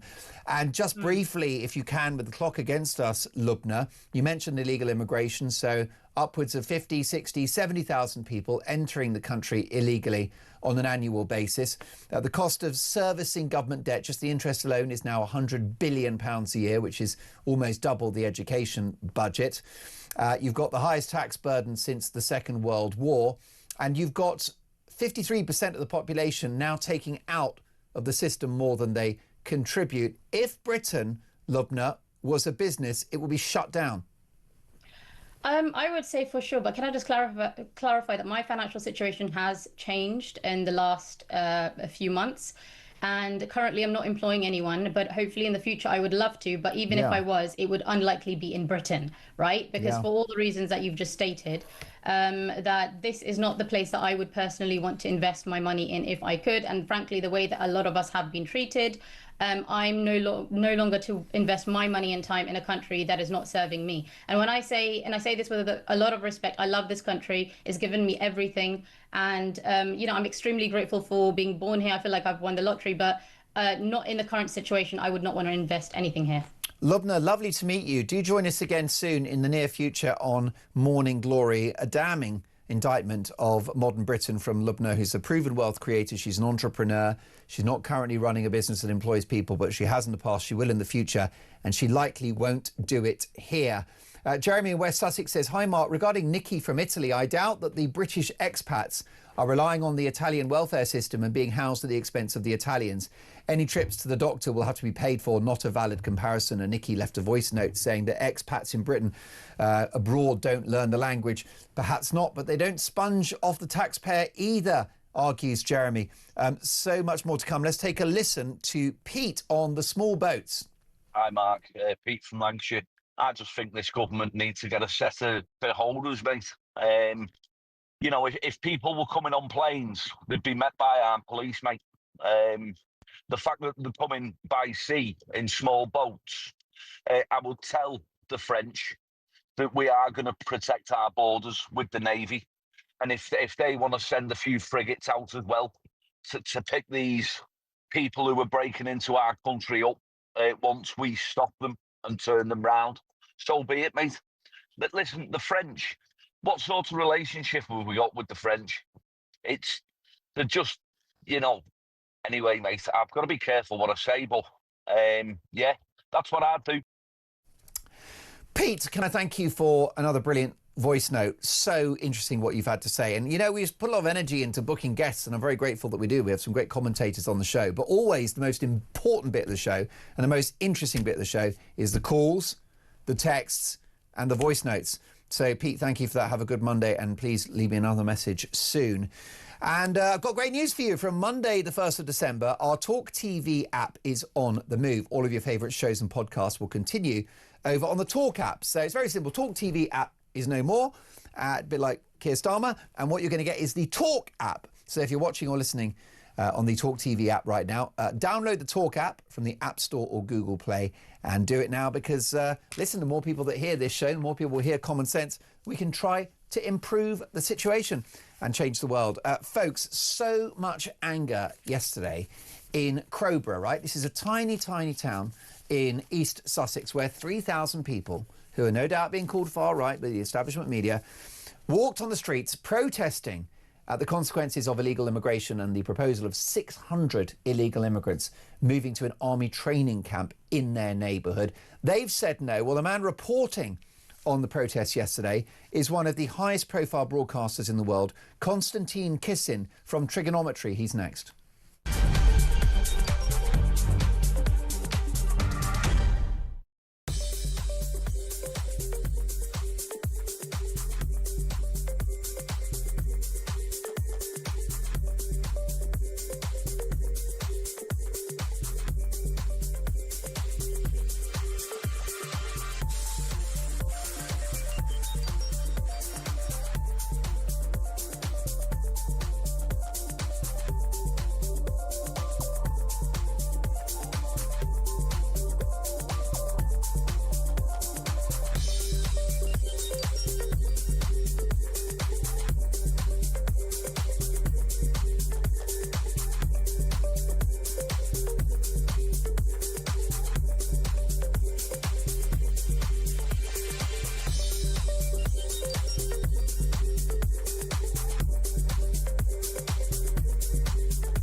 Across the UK. On DAB+. On YouTube. On your mobile. And on your side. This is Talk. 9:40, it is Morning Glory. Mark Dolan with you until 10 o'clock. The Queen of Talk, Julia Hartley-Brewer, is up at 10. And I'm privileged to have your company for the rest of this week. And thank you for having me. I've got to say that your messages just make me chuckle. Michael in Suffolk. Good morning, Mark. With Starmer unable to answer questions, his complete inability to tell the truth. For example, he can't look people in the eye, constant ers and ums and so on. Does he qualify now for enhanced PIP, the disability benefit? He clearly meets the threshold. Maybe they'll give him a Kia to drive. What a great, I mean, that is beautifully composed. Michael, thank you for that. Now, yesterday in the small East Sussex town of Crowborough, 3,000 people took to the streets to protest the forthcoming arrival of 600 illegal immigrants into an army training centre in the town. It's likely to devastate the community and has implications for the safety and welfare of its residents. People are rightly angry. It's a story, and it's a big one, and it will be covered by Trigonometry, which of course is one of the most well talked about and watched talk shows in the world now. It's a podcast, it's a YouTube channel as well, and a special documentary is going to feature this protest at Crowborough yesterday. And the co-host of Trigonometry is Constantine Kissin. He joins me now. Good morning, Constantine. Morning, mate. How are you? Very well. You were down there at Crowborough yesterday. Can you describe the scenes? Well, first of all, it was amazing to be there because seeing really is believing, Mark. The people there are extremely concerned. And it's not protesters that have flocked from all over the country because they're ideologically opposed to immigration or anything like that. It's local residents who are absolutely terrified. And one of the people I talked to, there was a young couple with a baby who've just moved into the area because they thought it was going to be a safe place to raise their kids. And now you've got 600 unvetted, undocumented, exclusively men being put there next month, according to the government's plan. When we talk about a military base, you think of safety, you think of order, you think it's, everything's under control. It's not remotely the case at all. It's a cadet training camp. The fence you could hop even at our age. And one of the things that people don't realize is these people are allowed to leave at any point. And if they don't come back, well, you'd think, the police come after them or anything. It's not remotely the case. They get a phone call, and if they decide not to come back anyway, the Home Office decide they've made, quote, alternative arrangements. That is the level of insecurity that is going to be in place for people who live there. And you've got to understand, 20,000 people in this town, 600 people coming in who nobody knows anything about, who are going to be able to walk around within 10, 15 minutes of this area. There's a nursery, there's 2 primary schools, there's a secondary school, and right outside, you're showing some footage from our video there. As I stand in front of that sign, which says Crowborough Training Camp, directly across that road, you can see over my shoulder, is a bus stop from which you can take the bus and make your way to either Royal Tunbridge Wells, which is about 15 minutes away, or all the way to Brighton. And in Brighton, in the last few days, there's been a court case in which 3 men have been charged with rape on Brighton's beach. All 3 were confirmed by the Home Office to be asylum seekers from the Middle East, which is exactly the profile of the people who are going to be housed at this camp. You can see why people are extremely concerned. And labelling concerned local residents as far-right or racist just doesn't work anymore, does it, Constantine? No, and it's one of the things that I found really painful actually being there, because I'm so past this conversation. You know my background. I'm a first-generation immigrant in this country myself. And the idea that Crowborough, a town which has welcomed hundreds of Ukrainians, this is a place where ordinary residents, decent, normal people have said, if you're fleeing war, women and children, we'll put you up in our own house. We will have hundreds of these people in our own tiny community. That these people are racist because they don't want undocumented, unvetted single men in their hundreds allowed to walk about a town in which there's basically nothing for them to do.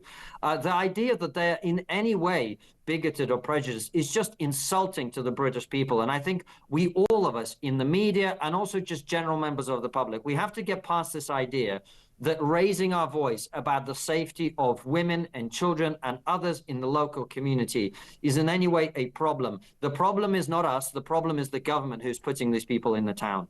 Most definitely. Trigonometry is one of the biggest talk shows in the world, speaking to politicians and public figures from across the political and cultural spectrum. And what's really interesting about this documentary is that, not for the first time recently, Konstantin, you've decided to come out of the studio and just listen to real people. Well, I think that's really, really important because that's where you actually get to understand what's happening out there in the world. You know, so many of us, and it's difficult once you become a journalist like you or a broadcaster like you. For all of us, if we get stuck in our Westminster bubble, and politicians are guilty of this as well, it becomes quite difficult to understand what's happening in the world in a more objective way. So I like to go out and I like to hear from people. And as you know, I go to pro-Palestine protests, I go to pro-Israel protests, and what I'm really trying to show you is what is the ordinary person in this country thinking? And I think when it comes to the issue of illegal immigration, the first person that we actually saw yesterday in Crowborough town was a local barber. And I saw this guy putting out a stand which said free tea and coffee for anyone. And we walked over to him. I chatted to him. He explained that he wanted to support the local community. And then his dad got involved. Now, I didn't get into the details of his dad's background, but his dad was clearly an immigrant himself. He had a strong accent. Everybody in this town, whatever their background, I had a Polish woman come up to me and say, I am so against this. I just think we've got to get down to that level and speak to people who've got the real experience on the ground of what's going on. And when you listen to their stories, when you see with your own eyes, these families that are getting together and saying, I'm not going to be able to let my daughter, who's walked to school all her life, I'm not going to be able to allow her to go out and go to school by herself anymore.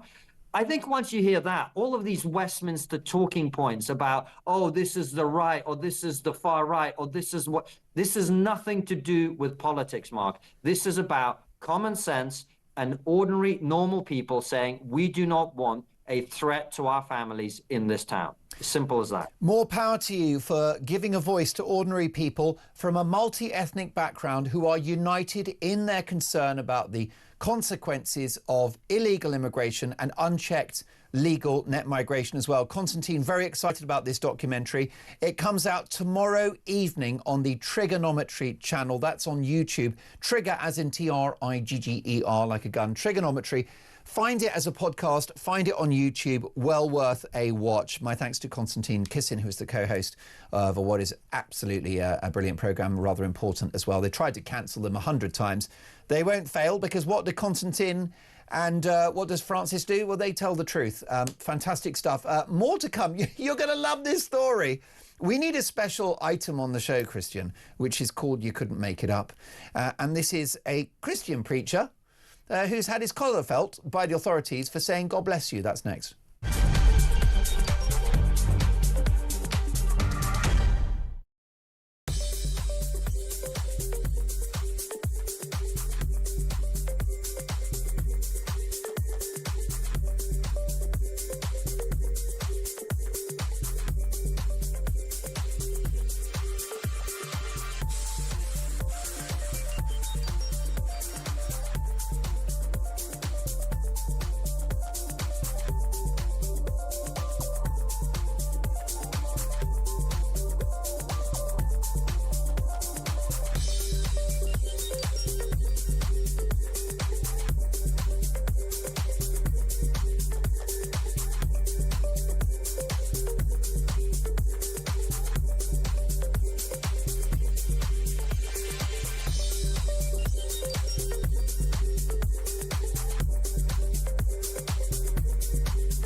some breaking news for you coming out of Liverpool Crown Court.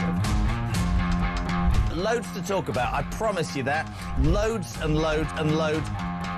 Good afternoon. Welcome to the programme. Welcome to the home of common sense. Yes, it's me again, your genial host, Kevin O'Sullivan.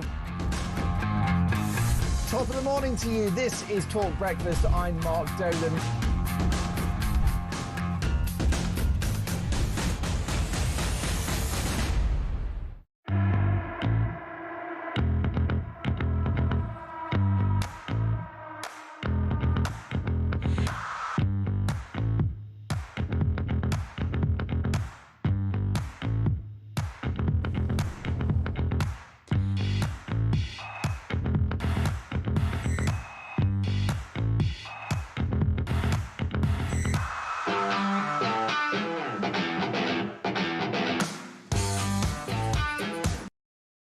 Across the UK, on DAB+, on YouTube, on your mobile, and on your side. This is Talk. 9:52, Morning Glory. Julia Hartley-Brewer is up at 10. Don't miss it. A great debate. We've got a voice note from a lady saying that British expats are just as bad as migrants here. They go to Spain and Italy. They don't learn the language. They're rude and they get drunk. Well, this from Paul. Good morning, Mark. Expats living abroad are not freeloaders. That's the difference. They actually contribute money to the countries they live in. It's not exactly easy to learn a new language when you're working full time. That's Paul in London. And, oh my goodness, it has actually sparked quite a debate. Lorraine says, Mark, I'm afraid your voice note from Nikki is comparing apples with pears. The British expats in Italy who don't speak Italian don't sponge off the Italian state. They don't get benefits, free NHS care, education or welfare at the expense of the Italian taxpayer. Instead, they pay their taxes and invest in Italy. Listen, I could spend another 2 hours reading your amazing messages, but I've got to get to this quite remarkable story. A Christian street preacher has been arrested for saying God bless you to protesters at a Palestinian demonstration. He's now concerned that the police have a vendetta against him. This guy has been arrested multiple times. He preaches at Swindon's Evangelical Awakened Church, and he preaches to the homeless and addicts on the fringe of society. But he's concerned about a vendetta. He's planning to sue Wiltshire Police after being cleared of racial harassment following a 6-day trial in Crown Court at an estimated cost of £20,000 to the taxpayer. It is extraordinary. He's been arrested multiple times. And on one occasion, he had his collar felt and he got the cuffs on for saying, God bless you. And apparently it offended Muslims at a pro-Palestinian march. Let's get reaction now from a man who understands all matters godly, because he is the missionary bishop with the Confessing Anglican Church, Bishop Kyrian Dewar. Bishop, lovely to see you again. Welcome to Morning Glory. Thanks, Mark. Great to be with you. Grace and peace be with you on this glorious Monday morning. Well, thank you for that wonderful blessing to both myself and my viewers and my listeners. It's much appreciated and much needed, given the state of the country. Can you imagine, this is supposed to be nominally a Christian country where you get arrested for saying, God bless you? It is absolutely ridiculous, the state that this country has descended into. And it is a woeful act by police that are clearly not doing anything to dispel the public perception that we have two-tier policing and two-tier justice. When you have all manner of members of the radical Islamic community screaming Allahu Akbar, along with Palestinian protesters screaming death to Jews and various other racial slurs and tropes, and a man gets arrested for saying God bless you, what on earth are we coming to in the United Kingdom? Most definitely. I think it's a shocking story, and it must really bother you as a practicing bishop yourself.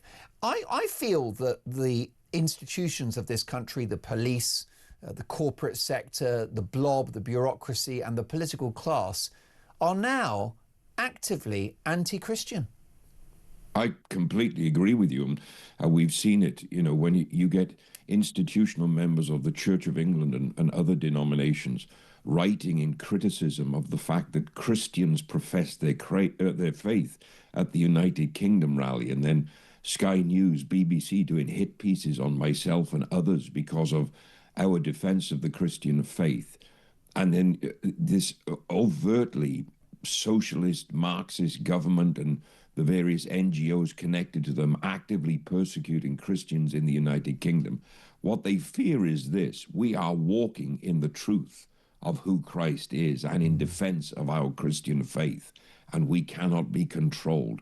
And that is sending a chill down the spine of the lefty liberal establishment elites that fear, like Constantine did in 325 AD when he unified Rome under the Christian faith, that if we truly know the truth of who Christ is and are delivered by that, we will be far too powerful to control. And we are seeing a rise of true Christian faith once again in our land, and we are being called Christian nationalists and everything else, persecuted, arrested, you name it, simply to stop us. But we will not be deterred, and we will not be silent. Well, it seems to have been forgotten that British values are rooted in Christian values. Well, it's almost a criminal offence now to say that Britain is a Christian country. We are unique where our sovereign head of state is also supreme governor of the Church of England, although right now he seems to be abdicating that responsibility in defence of other faiths. But this is a country with a church formed under law. It is intrinsic in our political system, our legal system, right up until the rise of secularism and socialism in the late 50s and early 60s. Our moral compass as a nation was guided by biblical truth and the teachings of Christ. And we as a nation need to get back to that and stop entertaining all manner of false ideologies and false religions that are intent on eradicating our Christian heritage and our Christian way of life. Well, at the risk of getting arrested after this broadcast, may God bless you, Bishop, and thank you so much for joining us. Bishop Kyrian Dewar is the missionary bishop with the Confessing Anglican Church. In the studio now is the Queen of Talk, literally and metaphorically, Julia Hartley-Brewer. Mr. Dolan, I remember many, many, many years ago when you were newspaper reviewer guest. Behind the ears. Yeah, when I was doing the breakfast show, and here you are hosting it. My career is your fault. I'd like to apologise to everyone for you. I'd like to thank you. When I win the Oscar, I'm going to thank my agent, my higher power, and Julia Hartley-Brewer. Wife, for the love of God. Or Mrs. Remember Dolan, your wife. number one. No, what were you thinking? Holmes, he forgot to mention his Mrs. the other day. Yeah, well, how's that worked out? Not too well. Listen, massive show.